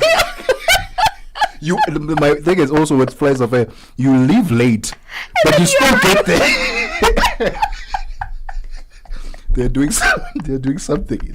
I don't trust flights that are early. Right. So my question was, why, when there's always a disruption, always a moment with a passenger, it's always with Fly Safair. And again, they have... what happened now? They've surfaced a video footage has emerged on social media of a passenger who was very disruptive, very disgruntled. And the reason why he was disruptive and disgruntled was because he did not get the right change after buying a bottle of water. Started screaming. This flight was from Johannesburg to Cape Town. Yeah. He started screaming, shouting, and luckily there were 2 passengers on board who had security backgrounds. They were able to subdue this passenger, right, and calm him down. He carried on screaming, and to the point where the pilots had to divert the flight and stop at Bloemfontein Airport to get him off the plane and then continue the journey to Cape Town. That's how disruptive he was. Because of change. And here's another thing also. So the person who took the video, he ended up explaining and saying, listen, He was very disruptive. And at some point, this passenger was saying, I must stop in Durban. I must go to Durban. I'm like, my brother, this plane is going to Cape Town. It's not a short-lived. It's not a short-lived. And so in the midst of all, it's screaming about the change. He's now, and then threatening passengers and the staff and the crew. He's now saying, I want to go to Durban. I must stop in Durban. Perhaps this will justify his actions. And I don't think anything could at this stage.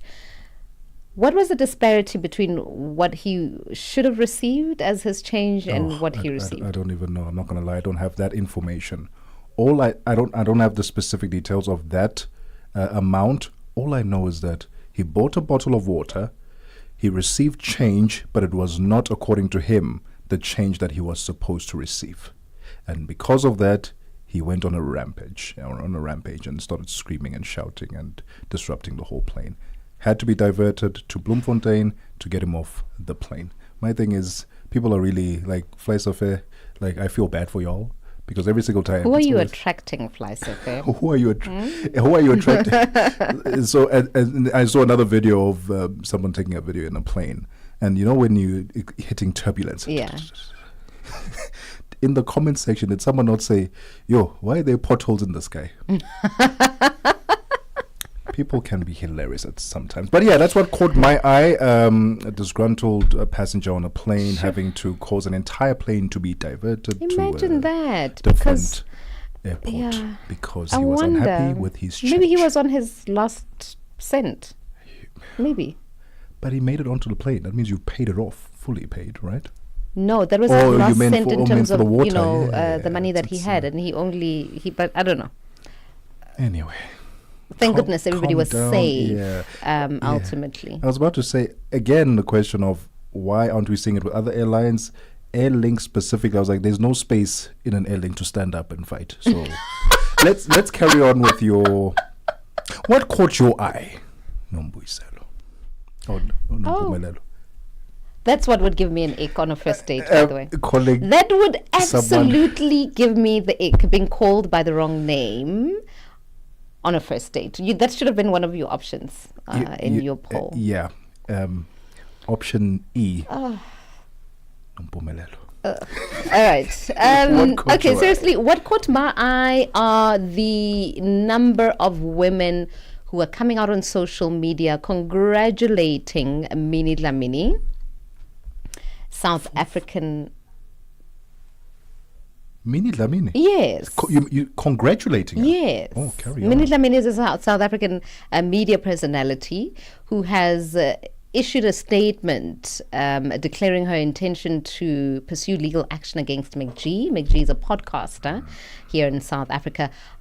This is despite his apology. Now, McG made some derogatory statements against Minnie Dlamini. And he has issued this apology upon her request, but she's now saying, this is not enough, and I want reparations for the reputation damage that you have caused me, and I am pursuing legal action. And women are saying it is about time because an apology is not enough. And in fact, how many people have seen this apology compared to the number of people who were talking about the derogatory statements that he made against her? Sure. And we said yesterday, we touched on it a bit. Yeah. And we said, the damage is done. There are sponsors and people already pulling away and distancing themselves from her because of those statements. So now pursuing legal action, what's that really going to do? Will you get if the judge rules in favor of Minnie and says, hey, McG must pay, but what will that do to your reputation?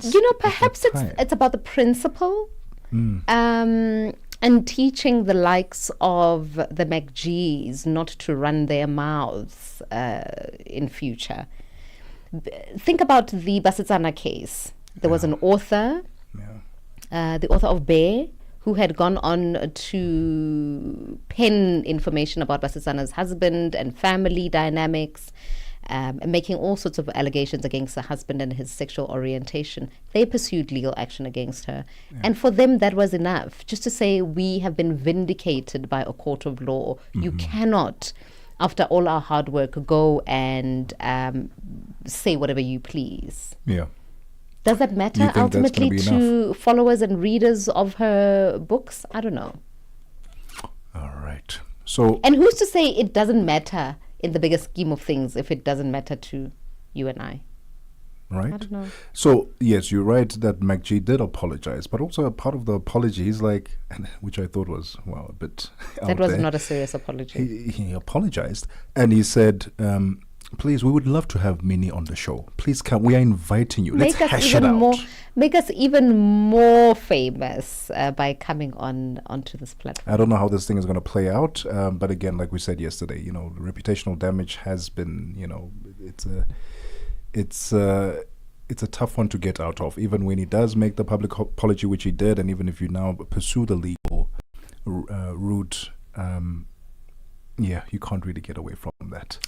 Those were made. Those statements were made, and they'll be repeated, not just in just common conversation that we brought up. Social media now, nothing dies on social media really. It will come back and back and back. Anyway, let us know what you think of the whole matter. It's +27634069126. Would you go to a MacG podcast? Be interviewed there? Of the very little that you know of me. I absolutely would. It's definitely my kind of vibe. You would love that. I would have the time of... You would have, it would honestly, probably be the longest episode. Because I'd never want to leave. Everything needs to be unpacked properly. You must explain properly, and then you must come in there and then add your 2 cents so it can make sense to you what's being said. It would be amazing. It would have so much fun. I'd be laughing the entire time. I'd have the time of my life. In fact, MacG, please invite me to your podcast. It's a 4 minutes before 3 Central African time. Call us on +27 63 406 9126. I can see my whole world changing. And contribute to the conversation.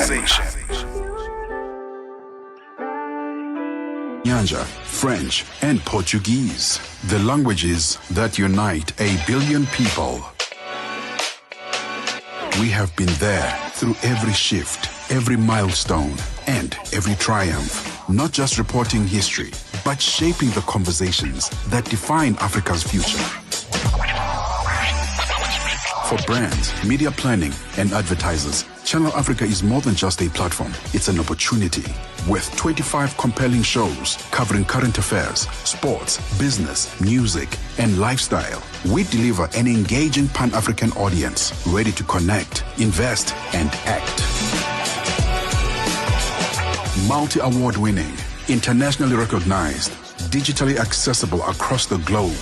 When Africa speaks, the world listens, and Channel Africa makes sure of it. For business, for culture, for Africa, partner with Channel Africa, because Africa's voice is the future. Africa is a story. A living, breathing, ever-evolving masterpiece. And for over 5 decades now, one voice has told it like no other. Channel Africa.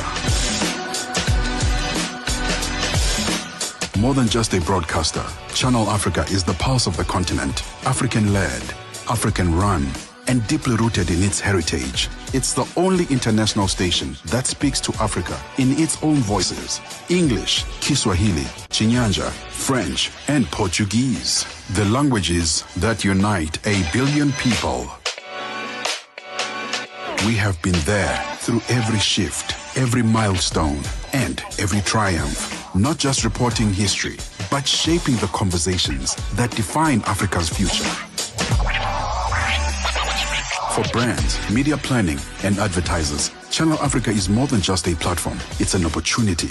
With 25 compelling shows covering current affairs, sports, business, music, and lifestyle, we deliver an engaging Pan-African audience. The star with the lonely refix there, bringing us to exactly 3 o'clock Central African time.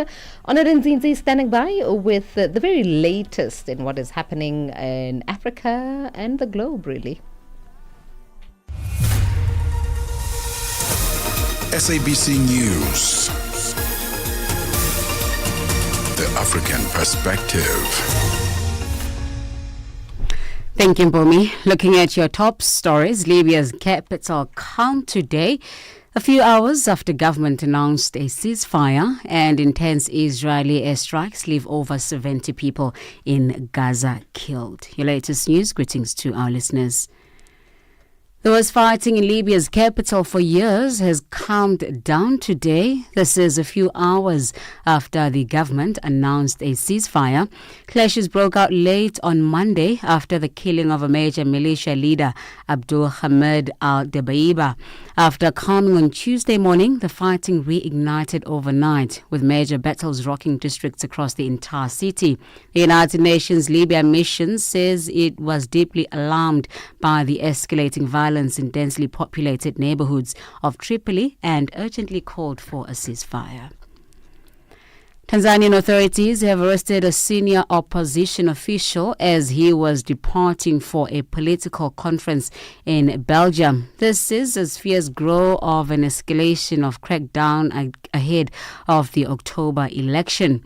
While President Samia Suluhu Hassan, who plans to seek re-election, says the government is committed to respecting human rights, a recent string of high-profile arrests has thrust her record into the spotlight. A senior member of Tanzania's main opposition Chadema party, Amani Golugwa, was due to represent his party in Brussels at a forum organized by the International Democracy Union, a grouping of centre-right parties that Chadema belongs to. South African farmers have told President Cyril Ramaphosa that while they do not intend to leave to the U.S., their safety should be prioritized. They have also raised concern of collapsed infrastructure and poor service delivery. This emerged during Ramaphosa's announcement of his visit on the Nampo Harvest Day in Bothaville, in the Free State Province yesterday. Ramaphosa also took a swipe at white Afrikaners who have taken up Donald Trump's offer to relocate to the U.S. as refugees. Nompumelelo explains. President Cyril Ramaphosa has described the refugees who relocated to the U.S. as cowards. Ramaphosa, who is no stranger to agriculture with a stake in game farming, attended first day of Nampo, where he interacted with farmers and also discussed the policy matters such as Expropriation Act. Nampo gives a platform to farmers and experts to showcase and share ideas on how to develop the industry. The Minister of Public Works and Infrastructure, Dan McPherson, is set to attend the largest agricultural exhibition in the Southern Hemisphere tomorrow. There will be key role players in the agricultural sector and participate in a panel discussion about the Expropriation Act. Clinician researcher at Wits University, Professor Francois Venter in South Africa, has warned of a surge in HIV infections. This, he says, is due to the U.S. government's withdrawal of funding to PEPFAR and National Institutes of Health-funded clinics. In January, U.S. President Donald Trump issued an executive order to stop foreign aid affecting USAID and PEPFAR-funded clinics globally. Venter has attributed the increase in HIV infections to the government's failure to restore HIV health care following the withdrawal of funding. He says urgent action needs to be taken. We haven't seen the movement that was promised. We've seen a drop in testing. For instance, we've seen a 20% reduction across the country in testing of infants who are born to women with HIV, which again suggests an unraveling of the program around transmission to babies, which is one of the biggest benefits we've seen over the last 20 years. We've gone from 70,000 children born a year with HIV to about 2,000 or 3,000. So these are all fantastic things about the HIV program that the Department of Health rightly can feel proud about, but which is now going to start unraveling over the course of this year. And by next year, we're going to start seeing lots of new infections, lots of deaths, if they don't fix this and fix it quickly. Lastly, health officials in Gaza say intense Israeli airstrikes have killed at least 70 people. Medics say the most of the dead were killed in strikes in the Jabalia area in the North Territory. Israeli military has not issued an immediate response. The BBC's Hugo Bachega. A video posted online shows a man carrying the dead body of his baby boy killed in the overnight attack, saying, "The world is just watching." The last 24 hours have been particularly violent in Gaza, with Israeli attacks killing around 100 people. And for more than 70 days, the Israeli military has imposed a ban on the entry of basic supplies into the territory, which has led to a worsening humanitarian crisis. The Prime Minister Benjamin Netanyahu has vowed to expand the Israeli offensive in Gaza, saying that nothing will stop the war. And recapping on your top stories, the worst fighting in Libya's capital for years has calmed down today. This is a few hours after the government announced a ceasefire. Clashes broke out late on Monday after the killing of a major militia leader, Abdul Hamid al-Dabeiba. Channel Africa News, I'm Onele Nzinzi. SABC News. The African Perspective.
It is 6 minutes after 3 Central African time. You're still listening to The Upside with me, Nompumelelo, Ngubeni, and Tebogo, Lekhuleni. It's the third and final hour of the show. So if you've just joined us, you've missed out on quite a bit. But we are speaking animals this hour. So I suppose you're just in time for that.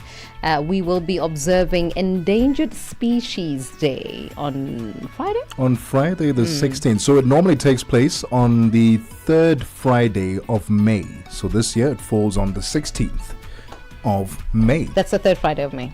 Sheesh. Are we already We are already done with May. Like June is around the corner. It's right next door. Oh, June is my fave. June is your so, fave? yeah. Why? Good things happen in June. Is this historically? Yes, in my life. In your June life. Things happen. June things happen. Good things happen in June. Yeah, so I can't wait. But that's not what we are talking about. We are talking endangered species. If you are an animal lover, you want to stay tuned for this one because good things are happening on Friday. Absolutely. At the Pretoria Zoo. Yeah, right? yeah. Look, they're introducing some new characters. New animals, new characters into the zoo from a critically endangered baby gibbon. What are gibbons? I mean, we've been speaking about gibbons from yesterday, but Looks like a monkey. Oh, they look like monkeys. They are monkeys. They're in the monkey family. They're in the monkey family. Okay. To the arrival of phoenix foxes. I think you'd like this fox. It's got big ears. It's very tiny. It's cutesy. Oh, Cutesy is it like vibes. okay. Yeah. Then reef sharks, black-tipped reef sharks that they'll be adding to their aquarium. Nice. And then we'll also find out what other animals and the refurbishment of their picnic spots. I love that. Yeah, so when you go to the zoo, you can actually have a nice place to sit down afterwards. When last were you at the Pretoria Zoo? I think last year. It's been some time. It's been some time. And the last time I was there, a lot of people initially were complaining at the time, saying we're not seeing a lot of animals. The animals are not there anymore. It was empty cages.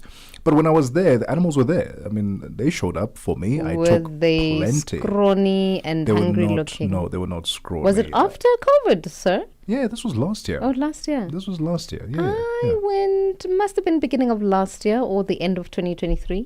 Were they screaming? Oh my. It was the most heartbreaking sight. I vowed not to return there. It was just too heartbreaking for me. In fact, let's put it out there. What do you think about zoos? Are you for them? Encaged animals. Caged. Are you for them? Are you against them? If you're for them, why are you for them? And if you are against them, why are you against them? We'd love to hear from you. +27 63 406 9126. Because this question is one that certainly divides quite a few people, doesn't it? When you ask 10 people, out of the 10, 5 will say I am for, 5 will say I am against. Yeah. Those who say I am for will say I am for it because my kids will be able to see the animals. We don't have to go too far to the Kruger National Park, which is about 3, 4, 5 hours away from where we live, and we get educated about animals that we would not see, outside of the zoo. There are animals that are there that you'd only find in other parts of the world. And so they appreciate it from that perspective. Then there are others who are against it, saying, no, animals belong in the wild. They do not deserve to be caged. How would you feel waking up to a cage every single day? How do you feel about zoos? I'm right in the middle. On the fence. Right in the middle. I'm on the fence with this one because I think there are certainly reasons why it should be there from educational point of view, but then the other side of me says, my goodness me, can the animals just be free? I mean, how would I feel if how would I feel being in a cage for years and years on end? Unless it's a temporary thing where rotation, they rotate, right? yeah. They come in for a couple of years and then they are released into the wild. Maybe that could be a better alternative. But I don't see zoos going anywhere anytime soon. We've been fighting this for so many years. People saying they should close. They are not closing anytime soon. So yeah, let us know what you think. 11 minutes after 3 Central African time. When we come back, we speak the refurbishment of the Pretoria Zoo. Mornings made better with Peter and Asanda on Rise and Shine.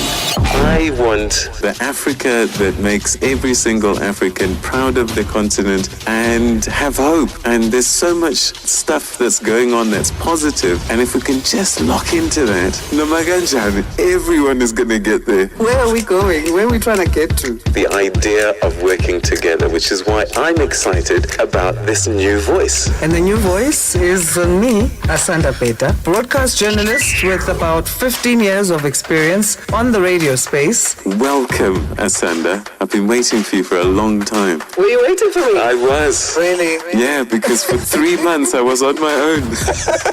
So be sure to tune in right here on Channel Africa Mondays to Fridays from 6 to 9 a.m. Central African time. If you want to know about your continent, this is the best place to start your day. Rise and Shine on Channel Africa.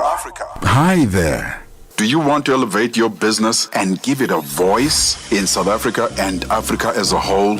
Well, in that case, let Channel Africa make this a possibility. Channel Africa is willing to advertise your business for as little as 30,000 rands or $1,719.18. To get access to these great rates, send all requests to mukwenata@SABC. That's MOKOENATA@SABC. Channel Africa, the African perspective.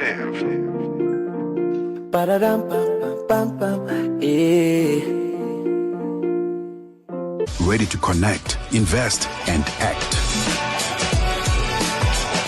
Multi-award winning, internationally recognized, digitally accessible across the globe.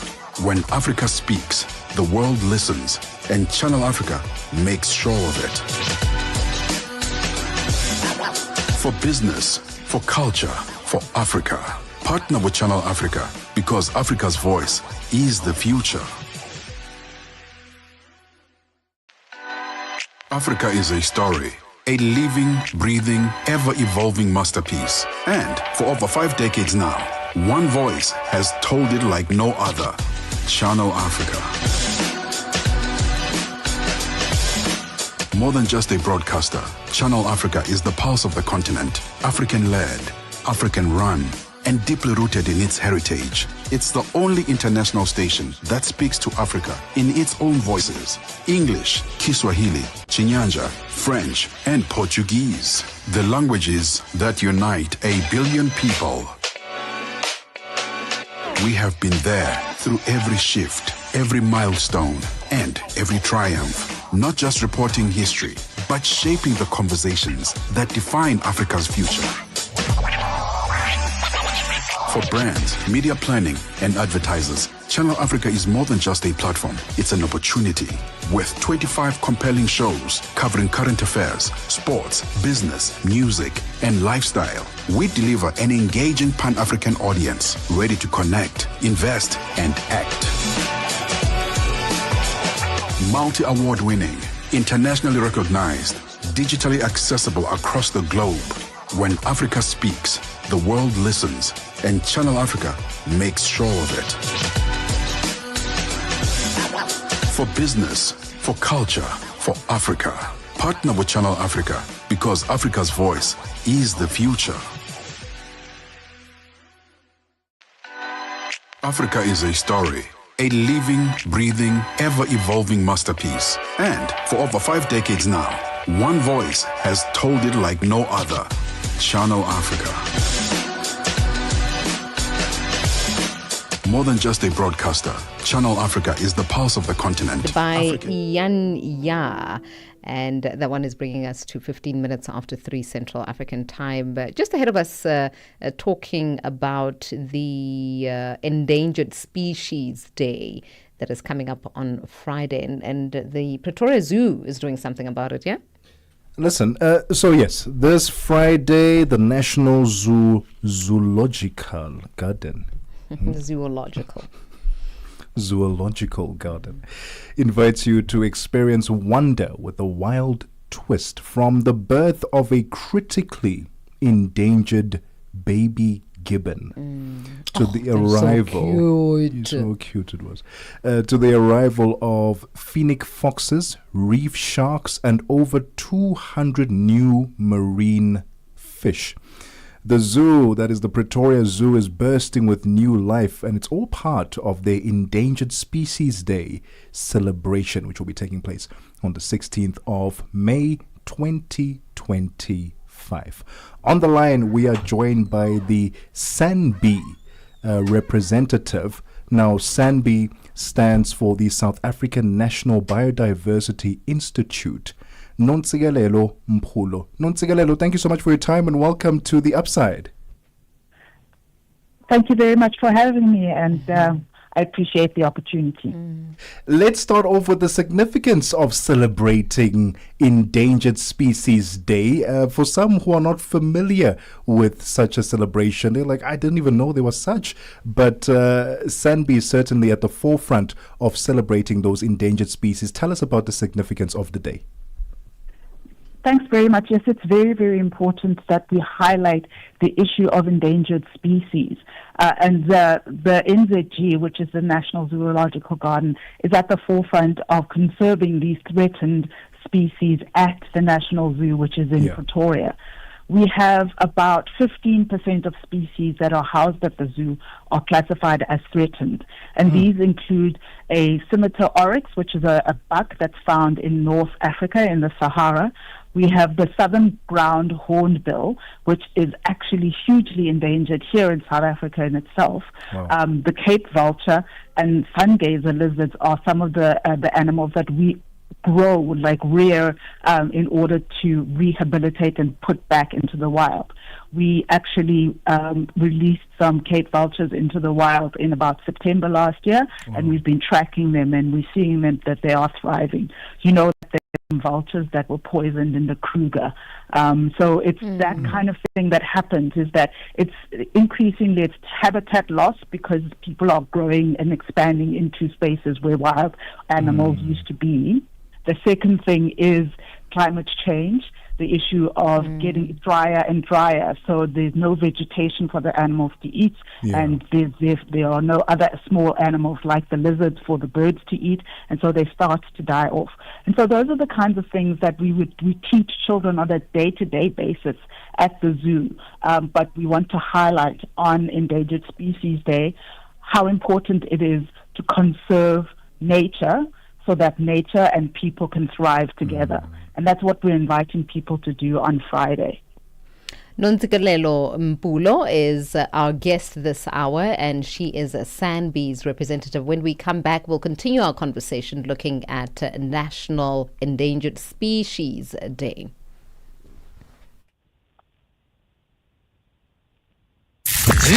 Vue d'Afrique avec Joël Mouteba. Sadio, quelles sont les motivations derrière la décision du général Mamadi Doumbouya d'accorder la grâce présidentielle à Moussa Dadis Camara? Alors, officiellement ici, c'est pour des raisons de santé, et puis le décret aussi a ajouté que c'est dans un élan de réconciliation nationale, c'est un cas social. Mais au-delà de ça, les analystes ils voient sous un angle politique. Les moins critiques estiment que c'est pour peut-être faciliter un petit peu la réconciliation que pourrait tenter aujourd'hui le CNSD. Vue d'Afrique, du lundi au vendredi de 15h à 16h, temps universel.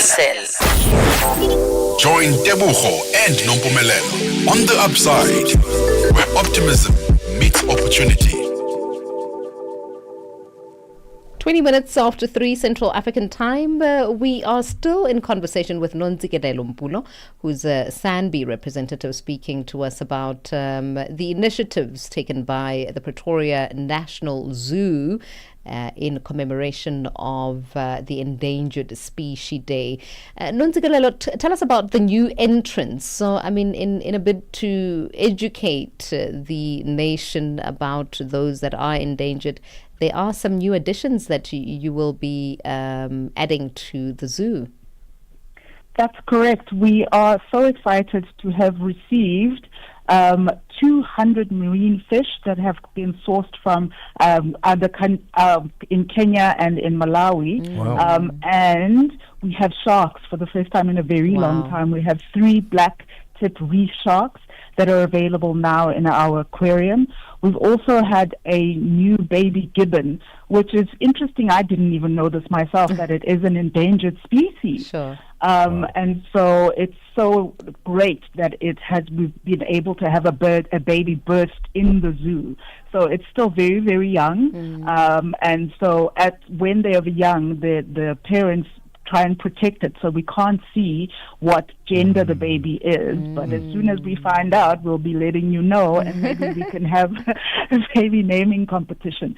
But so gibbons are endangered. We've just received these black-tipped reef sharks alongside all other very colorful fish. We also have what they call fennec foxes, and they also are from the Sahara Desert area, and they're thriving here in Pretoria. So, other than just having interesting animals, I mean, for example, we have Komodo dragons, which are Indonesian in origin. You can't find them on this continent, you know? And so you would have to travel all the way to Indonesia to see these rare species. So that's why the zoo is very significant, is that people don't get a chance to see these animals in their natural environments, but we create a natural environment for them to, so for people to enjoy and learn about. Besides the new additions, we understand that the Pretoria Zoo also sort of had a facelift, if you will. The picnic sites are looking much more vibrant than ever before. Tell us about the offering that those who will be attending and those who will be going to Pretoria Zoo in the future can expect. So, as you know, that we launched a project to refurbish the zoo in about 2022, and we're nearly done with the major renovations. We certainly have made beautiful, manicured lawns. They were there, but with the rains that we've had recently, they are just looking lush and beautiful. So beautiful picnic spots are available. The aquarium was refurbished and repainted, and so that is looking. It is the largest inland aquarium in the whole of Africa. And so we are very fortunate to have it right in the city center in Pretoria. And then there are other activities that people can undertake within the zoo. It's very imminent. We have a zoo train. It's a diesel-powered train, but that is already in circulation. And of course, golf carts, because the zoo is actually 85 hectares, so it's quite large. And so you can either take it in, sort of phases, or you can do it all in one on a golf cart, and that's a great family outing. We have golf carts that seat 4 and 6 people, so very, very accessible for everyone. That's really wonderful to hear. As you were speaking about the animals that are coming in, and some that can only be found in other parts of the world, I wondered about the climate here in South Africa and how they are faring, or how they will fare, considering that this is not like a natural habitat necessarily. How does the zoo ensure that they're coping? So that's exactly why we actually use the World Zoos and Aquariums guidelines in terms of keeping species.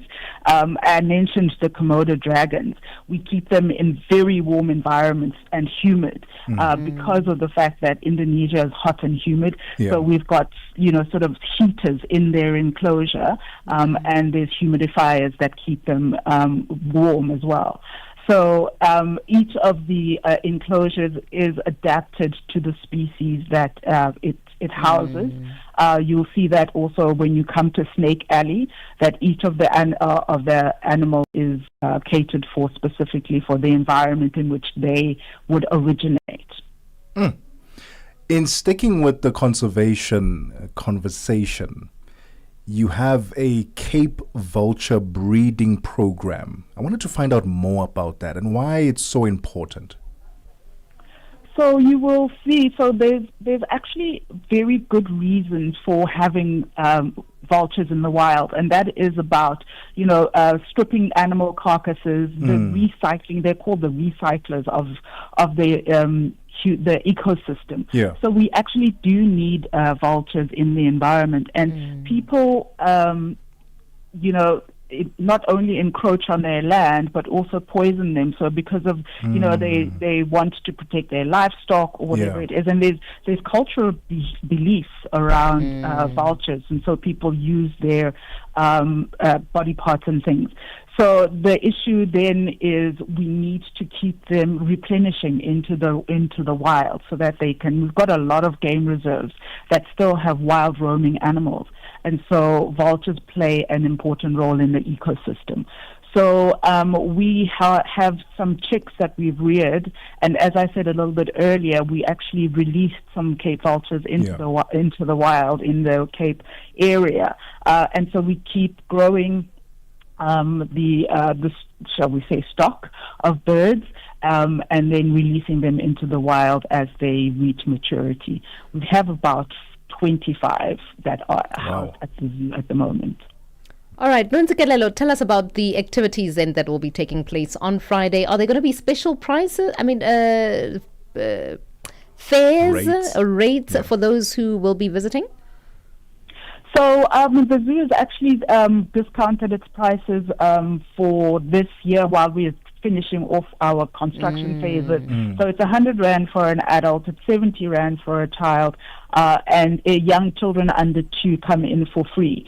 But I'm going to do a marketing thing here as well and say that if you buy a membership card for Sanby, you will be able to get into the zoo unlimited times for only 650 Rand for the whole year. And so it's really, really cost effective. It means that you're spending something like 20 Rand to come into the zoo on a weekly basis. So it's really worthwhile as an adult. And then there's prices for children and for seniors as well.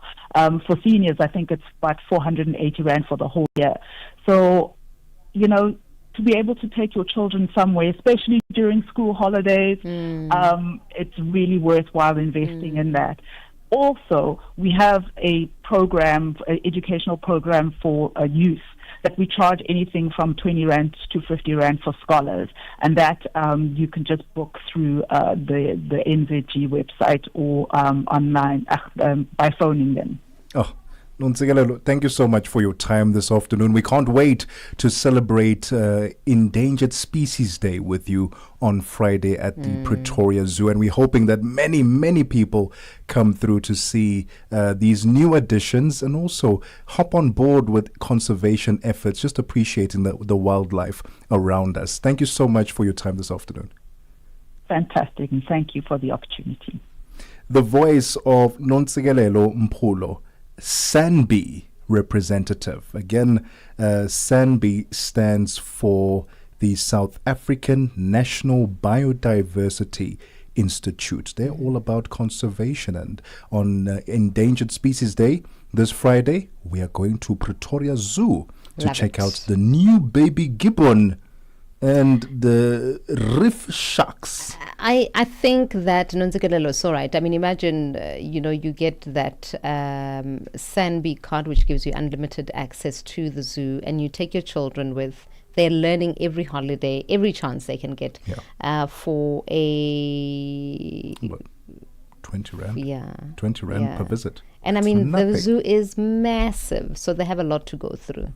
And they're seeing the animals in real time. I'm excited. Someone who's here in real time is Musibudi Makura. She is going to be giving us the very latest in sports news. What are you looking forward to sports-wise? Sports-wise? Coming up, yeah. I know there's conflicts and tensions in India and Pakistan. Yes. Right? They've taken a pause, though. They have taken a pause, but I am looking forward to the resumption of the IPL and the PSL. It's called the PSL, Pakistan Super League, for those who are like, oh, you talk about the South African PSL. No, not that one. But it's called the Pakistani Super League. So I am personally looking forward to that. It needs to get to conclusion. They were getting to the end phases of the tournament.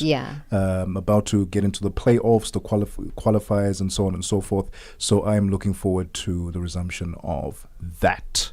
What about you? I am certainly looking forward to Sundowns playing tomorrow. Who are they playing? Tomorrow, hey. Who are they playing? Let's check. I definitely knew, but Musibudi can remind us. Musibudi Makura is standing by. She'll remind us. They're playing tonight. Yeah. Oh, is it tonight? Tonight not against night. Chippa United. Ah, there we go. There we go. Chippa United have beat us before, hey? They have. Musibudi? Sports on Channel Africa. The African perspective.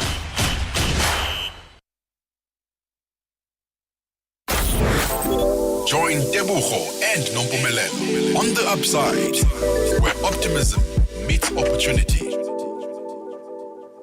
The Morning Switch Weekend with the Shy Guy. Just the other day, I went to pick up my daughter from school, and as per usual, her friends they usually come to my car just to say hellos and goodbyes. So this particular day, they made this comment about my jacket, saying that it's giving baddie vibes. You say my jacket is giving what? It's giving baddie vibes. It got me thinking, where did the baddies come from? Because nothing is new under the sun, as it is said. I was like, oh yes, remember the Kenyan parliamentarian? Her name is Millie Odhiambo. When you are urging me to be a good example to the girls, the younger ones who are doing their first term, Mr. Speaker, if they are good girls, they'll never get corner office. Be as bad as Millie Odhiambo, you will be the mother of this house. So do not be cheated like the African culture, where you are told have decorum, be nice. I'm telling you, you will go nowhere. Be a bad girl like me. And I thought to myself, that is the original baddie. Saturday and Sunday mornings belong to the morning switch. 3 to 6 a.m. Central African Time. Sports on Channel Africa. The African perspective.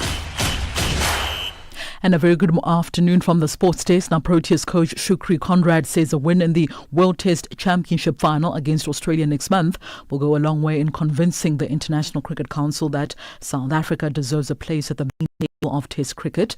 The team has not played nearly enough matches in the longest format of the game in recent years, despite making it to the decider from the 11th of June at Lord's Stadium, having played, of course, just 12 games compared to their opponents' 19 on the way there. The Proteas have found themselves having to play second tier behind India, England as well as Australia, something coach Shukri Conrad believes this game will help change should they come out tops in this upcoming World Test Championship. Yeah, so if we were able to achieve this with the scarce schedule that we've had, imagine what we'd be able to do if we had like a prop full schedule. So yes, if it is that, it means that we take our place at the main table, and if winning this shows the world that we belong at that main table, then so be it. But I never ever felt that Test cricket plays second fiddle to or should play second fiddle to the white ball game. Conrad, who took over the Test team back in 2023, says lifting the trophy would also reignite the fire within the South African cricket followers who have not seen the team achieve the successes of years gone by for some time. He also says that although they're excited about that opportunity, they also know the pressures that come with the responsibility. Now, thankfully, it's never been about me, but now that you ask, it's obviously be a massive achievement. But more importantly, what would it be for South African cricket, what it will be for the South African cricket public who've been starved of the Test side reaching the dizzy heights that we once had. So I'm just thrilled for the group of guys, for everybody that's been supportive of that side, for all of the South African cricket mad public. Football news now. Liverpool striker Darwin Núñez has been ordered to serve the remainder of a ban for his involvement in an altercation with fans while playing for Uruguay. Now, the sanction was confirmed as an appeal against the ban was rejected by the Court of Arbitration for Sport. Back in August of 2024, Núñez was banned by South American football governing body CONMEBOL for 5 international games and also fined $20,000 for an incident with spectators after Uruguay were beaten by Colombia. The 25-year-old was then seen physically confronting Colombia supporters in the stands after the final whistle in the Copa America semi-final in July. Núñez served 2 matches of the ban before the Court of Arbitration for Sport agreed to temporarily lift the suspension in October of last year, while the case against him was being investigated following an appeal by the Uruguay Football Association. So 4 other Uruguayan players were also handed bans and fined for their involvement in the incident at the Bank of America Stadium out in Charlotte in the USA. And finally, in golf news, world number 1 as well as Masters champion Rory McIlroy says he will play at the Australian Open for the next 2 years, ending the long absence from the tournament.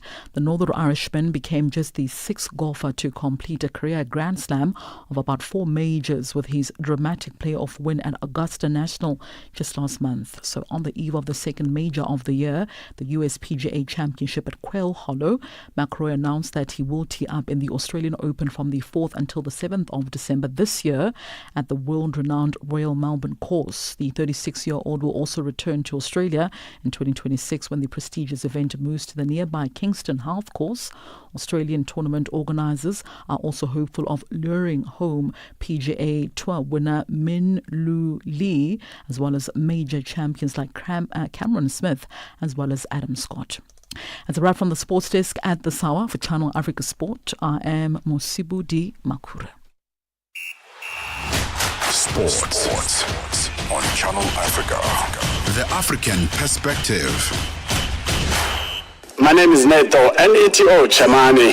Osiatiko, Nengezimo, Mkhanju, Phandle kunjani moyani. Voko Tendele. Africa at Play, Asteleli Siashaya. Africa's velvet voice is in the house. Africa at Play is a place to be, where we speak all things sport and music, from the African continent to the rest of the world. We speak to your bundles of joy in sport, 12-year-olds and below, teenagers in sport. And we speak to elite athletes, administrators, coaches, and all the behind-the-scenes stakeholders of sport and music. Africa at Play, Asteleli Siashaya. Oh yeah, oh yeah, oh yeah. This is The Upside for the best African vibes, groundbreaking content. Lots happening in the business world, and Chandu Ligege is standing by to give us just that. Business news on Channel Africa. The African perspective. Thank you, Nompumelelo. Good afternoon. Africa's growing influence on the global stage is opening doors to reimagine tourism, trade and innovation across the continent. At the Africa Travel Indaba in Durban in the KwaZulu-Natal province, South Africa, key industry voices unpacked how technology, policy reforms and regional collaboration could reshape Africa's tourism future. Media entrepreneur and economist Zima Savabaza says artificial intelligence is no longer a concept for tomorrow. It is already shifting how people experience travel. So when you look at AI, it's very practical. I'll give you a very simple example. The way that people used to plan their travel in the past was that they would start with a destination in mind and kind of figure it out. You're now able to ask artificial intelligence, based on what you like, what's the next destination I should go to? Based off experiences, budgets, availability, activities that I can do there. The South African Broadcasting Corporation estimates it needs almost $400 million to fund costs related to its public mandate. The public broadcaster says as a result, it was compelled to take from commercial revenue funds to settle funding for programs related to the public mandate. CEO Nomsa Chabedi revealed this in Parliament, where corporation briefed the Standing Committee on Public Accounts on the audit outcomes and financial performance for the 2023-24 financial year. 7.3 billion over the NTF period of SABC public mandate costs are unfunded, meaning that that money has to come from our commercial activities, which makes it very, very difficult.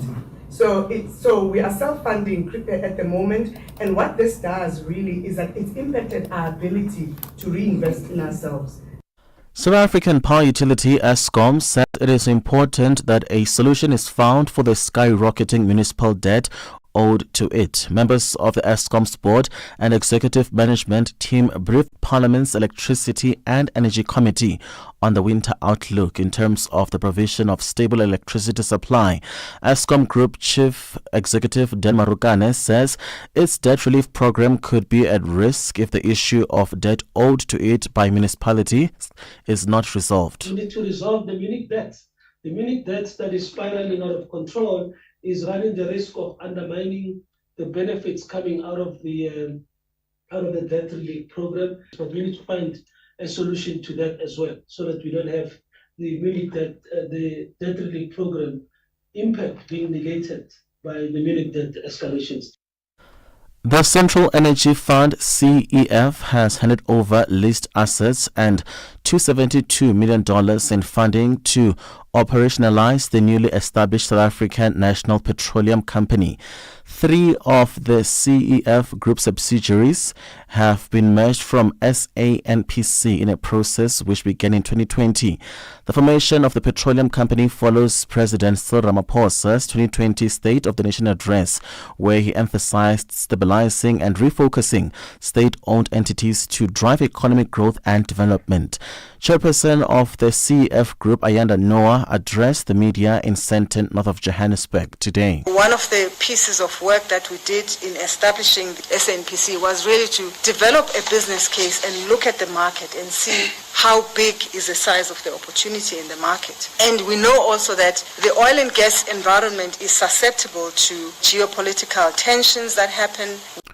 Nigeria's Dangote oil refinery has cancelled June maintenance at its 204,000 barrels per day gasoline making unit as it completed planned works during an unplanned shutdown from April 7 to May 11. According to shipping trade analytics firm Kepler, during the unplanned outage, the Dangote refinery increased exports of residual products such as straight-run fuel oil, while exports of finished products such as jet fuel and gas oil dropped. Let's have a look at financial indicators this afternoon. $1 US in Nigeria is at 1,000 naira 600. In Botswana, 13 pula 46. Kenya, the dollar is at 128 shilling 305. Zambia, 26 kwacha 48. BRICS countries, $1 in Brazil is at 5 real 64. Russia, 80 rubles 40. India, 85 rupee 8. China, 71.20. South Africa, $1 is at 18 rand 30. $1 is at 75 pence to the British pound, 89 to the euro. Looking at commodities, gold is at $3,233, platinum at $997 per ounce. The price of Brent crude oil, $66.26 a barrel. That is all for now. For any business stories you'd like to share with us, please send us an email to newsroom@channelafrica.co.za, or you can call us on +27 11714 4459. For Channel Africa Business, I am Chanduko Ligege. Business news on Channel Africa. The African perspective. Broadcasting in 5 different languages, connecting the continent. This is Channel Africa, the African perspective. No matter where you are, Channel Africa is always with you.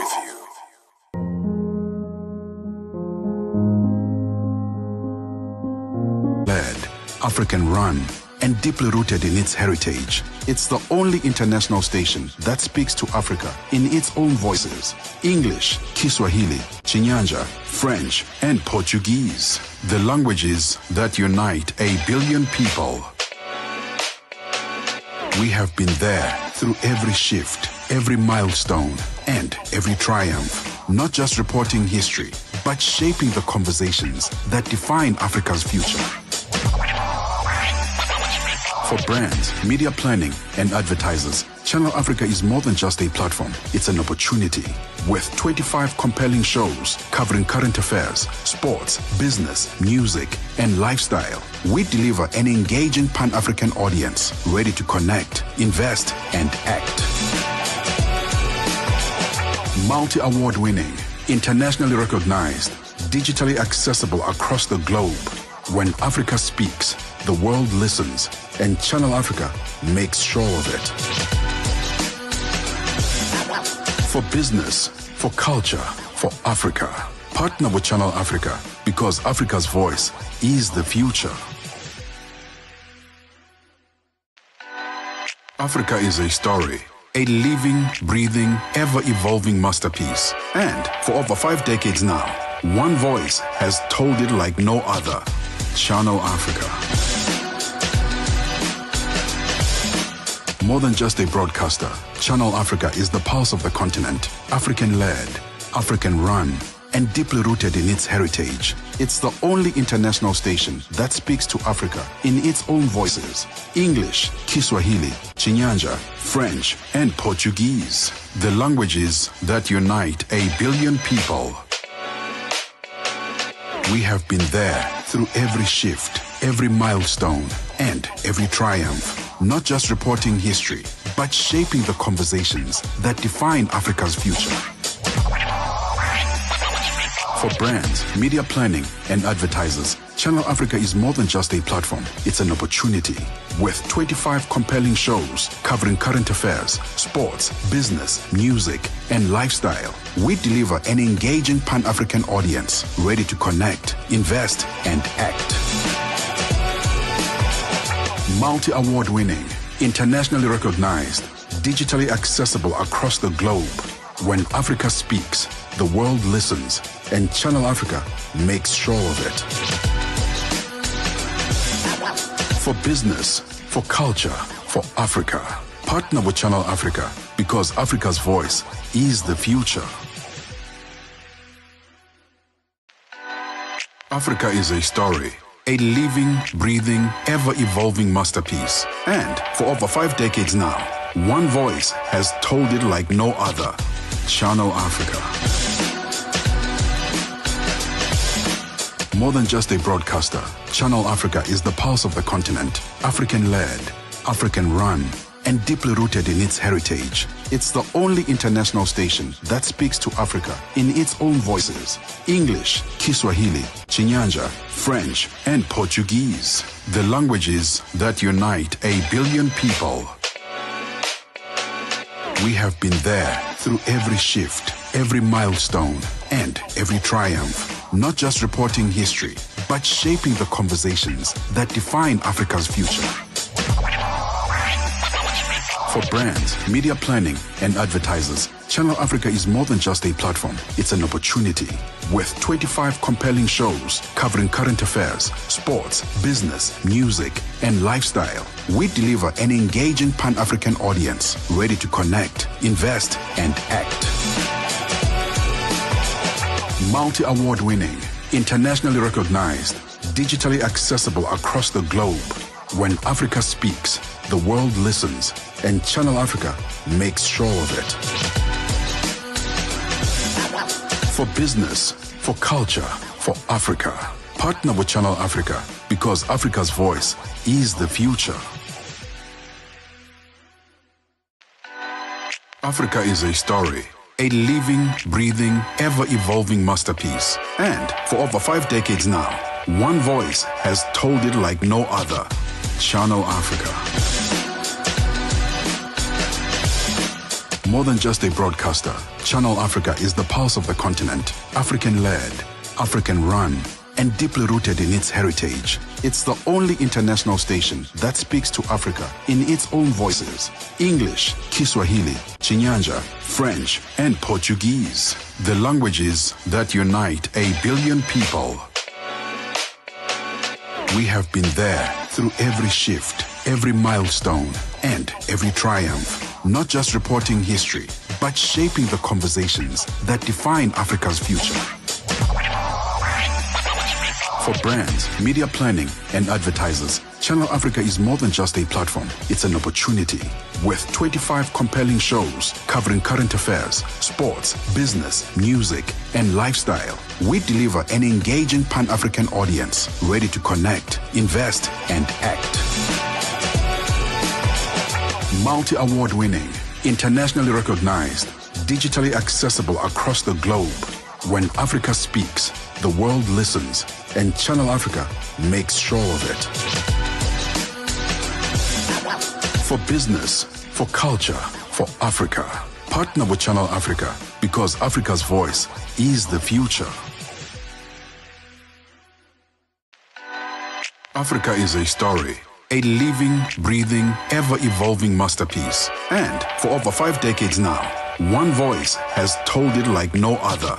Channel Africa. To 4 Central African time, that one is Mako Boy with Fire featuring A. McDon.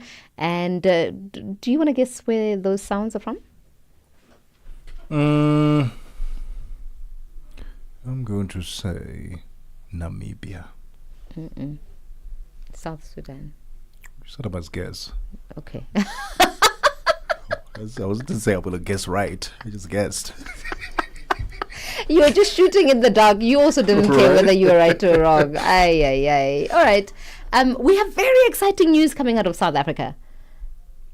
What's the exciting news? How our relay team. The relay team. Shout out to the 4x100 men, the 4x400 men, and I think it's also the 4x100 women, isn't it? They won, I know the men won gold. Gold, yeah. And sets the world lead Amazing. time, broke a record Amazing. with a time of 37 seconds or somewhere there.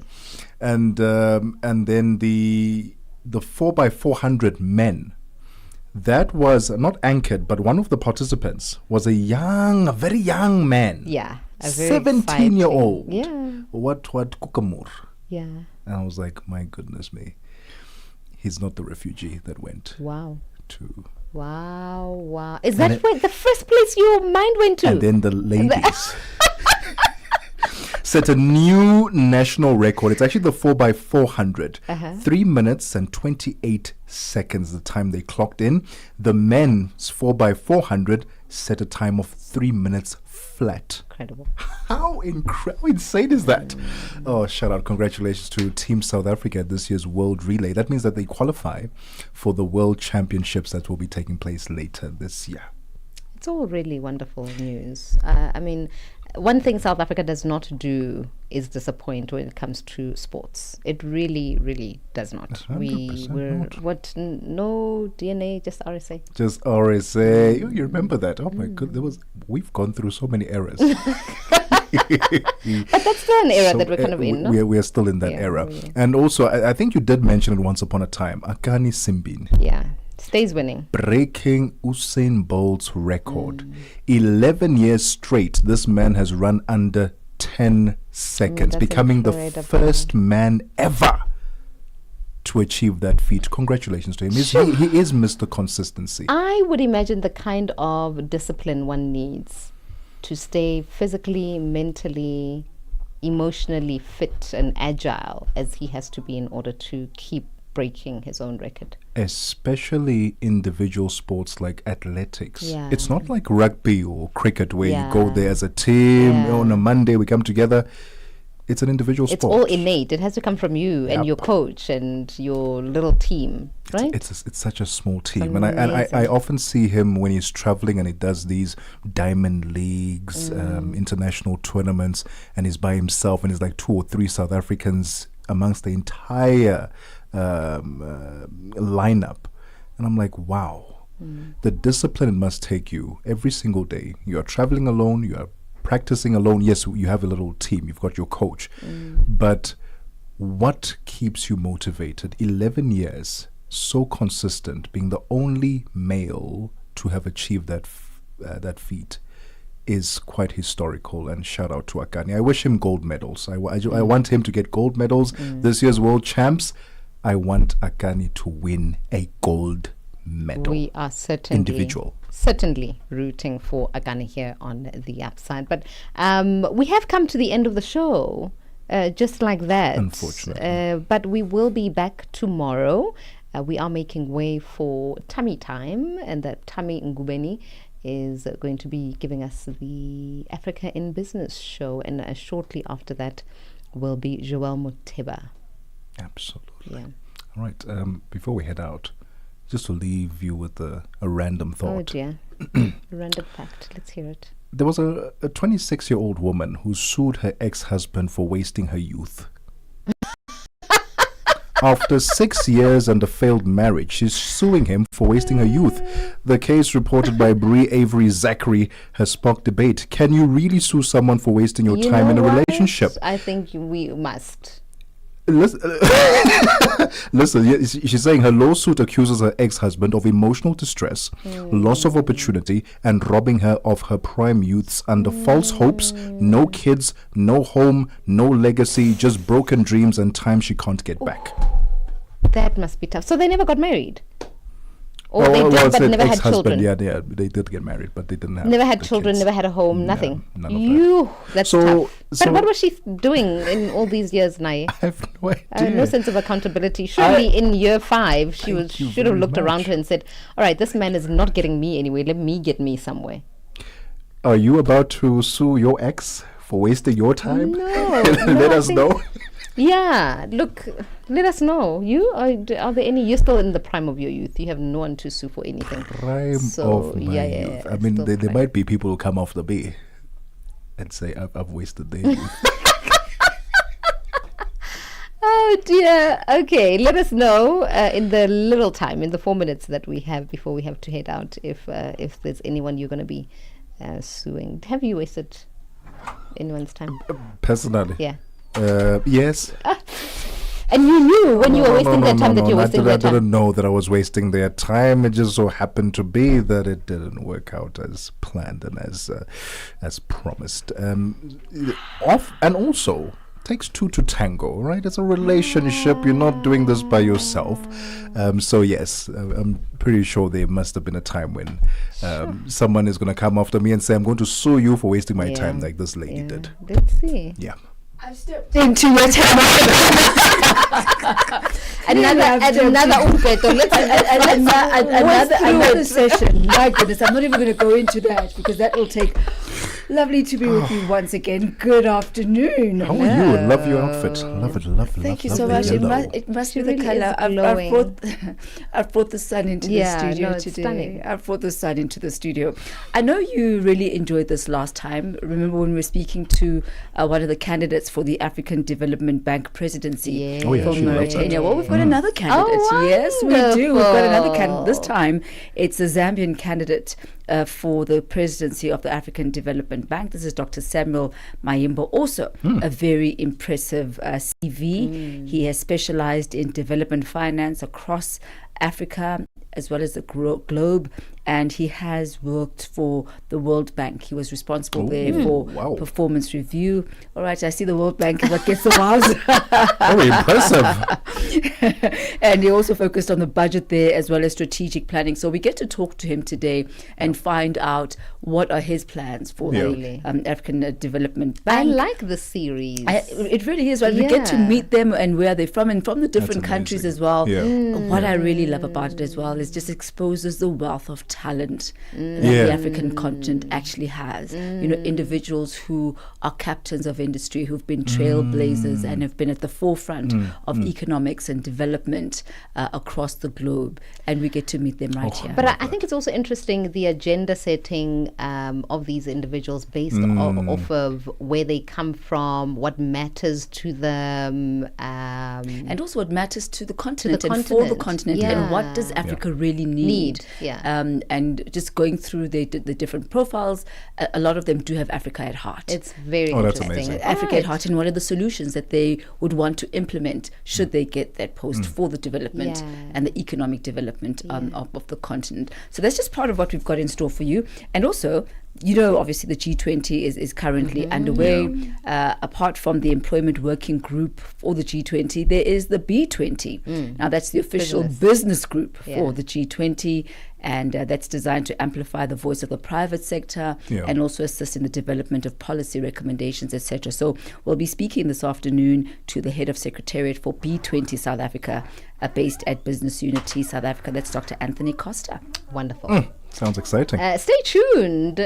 Tummy time is tummy time. I love that. It took me back to MC Hammer. Hammer time. But I'll tell you, tummy time is actually what I call my sacred time, my sacred space. Oh, really? Like when it's my time, it's tummy. time. It's tummy time. So you know that when it's tummy time, you know that's when I go into that secret place. So I like that. Yeah, all right. I like that. Okay. And that's how I guess we come to the end of. Well, you come to the end of the Upside on Channel Africa, and heading up now to the news desk where Onelin Zinzi is standing by with the latest news and the headlines from the business of sport with Musibudi Makura. Africa in Business coming up just after 4 p.m. SABC News. The African Perspective. Thank you, Tammy. Looking at your top stories, ongoing diplomatic row between Algeria and France escalates, and South African farmers ask that their safety be prioritized. Your latest news. Greetings to our listeners. An ongoing diplomatic row between Algeria and its former colonial power France has escalated after both countries announced further tit-for-tat expulsion of diplomats. The French Foreign Minister Jean-Noël Barrot has announced that an unspecified number of Algerian officials in France will be sent home. The move is in response to an announcement by Algiers on Sunday, who expelled several French officials. Those fighting in Libya's capital is reported to be calm today. This is a few hours after the government announced a ceasefire. Clashes broke out late on Monday after the killing of a major militia leader, Abdul Hamid al-Debaiba. After coming on Tuesday morning, the fighting reignited overnight, with major battles rocking districts across the entire city. The United Nations Libya mission said it was deeply alarmed by the escalating violence in densely populated neighborhoods of Tripoli and has urgently called for a ceasefire. South African farmers have told President Cyril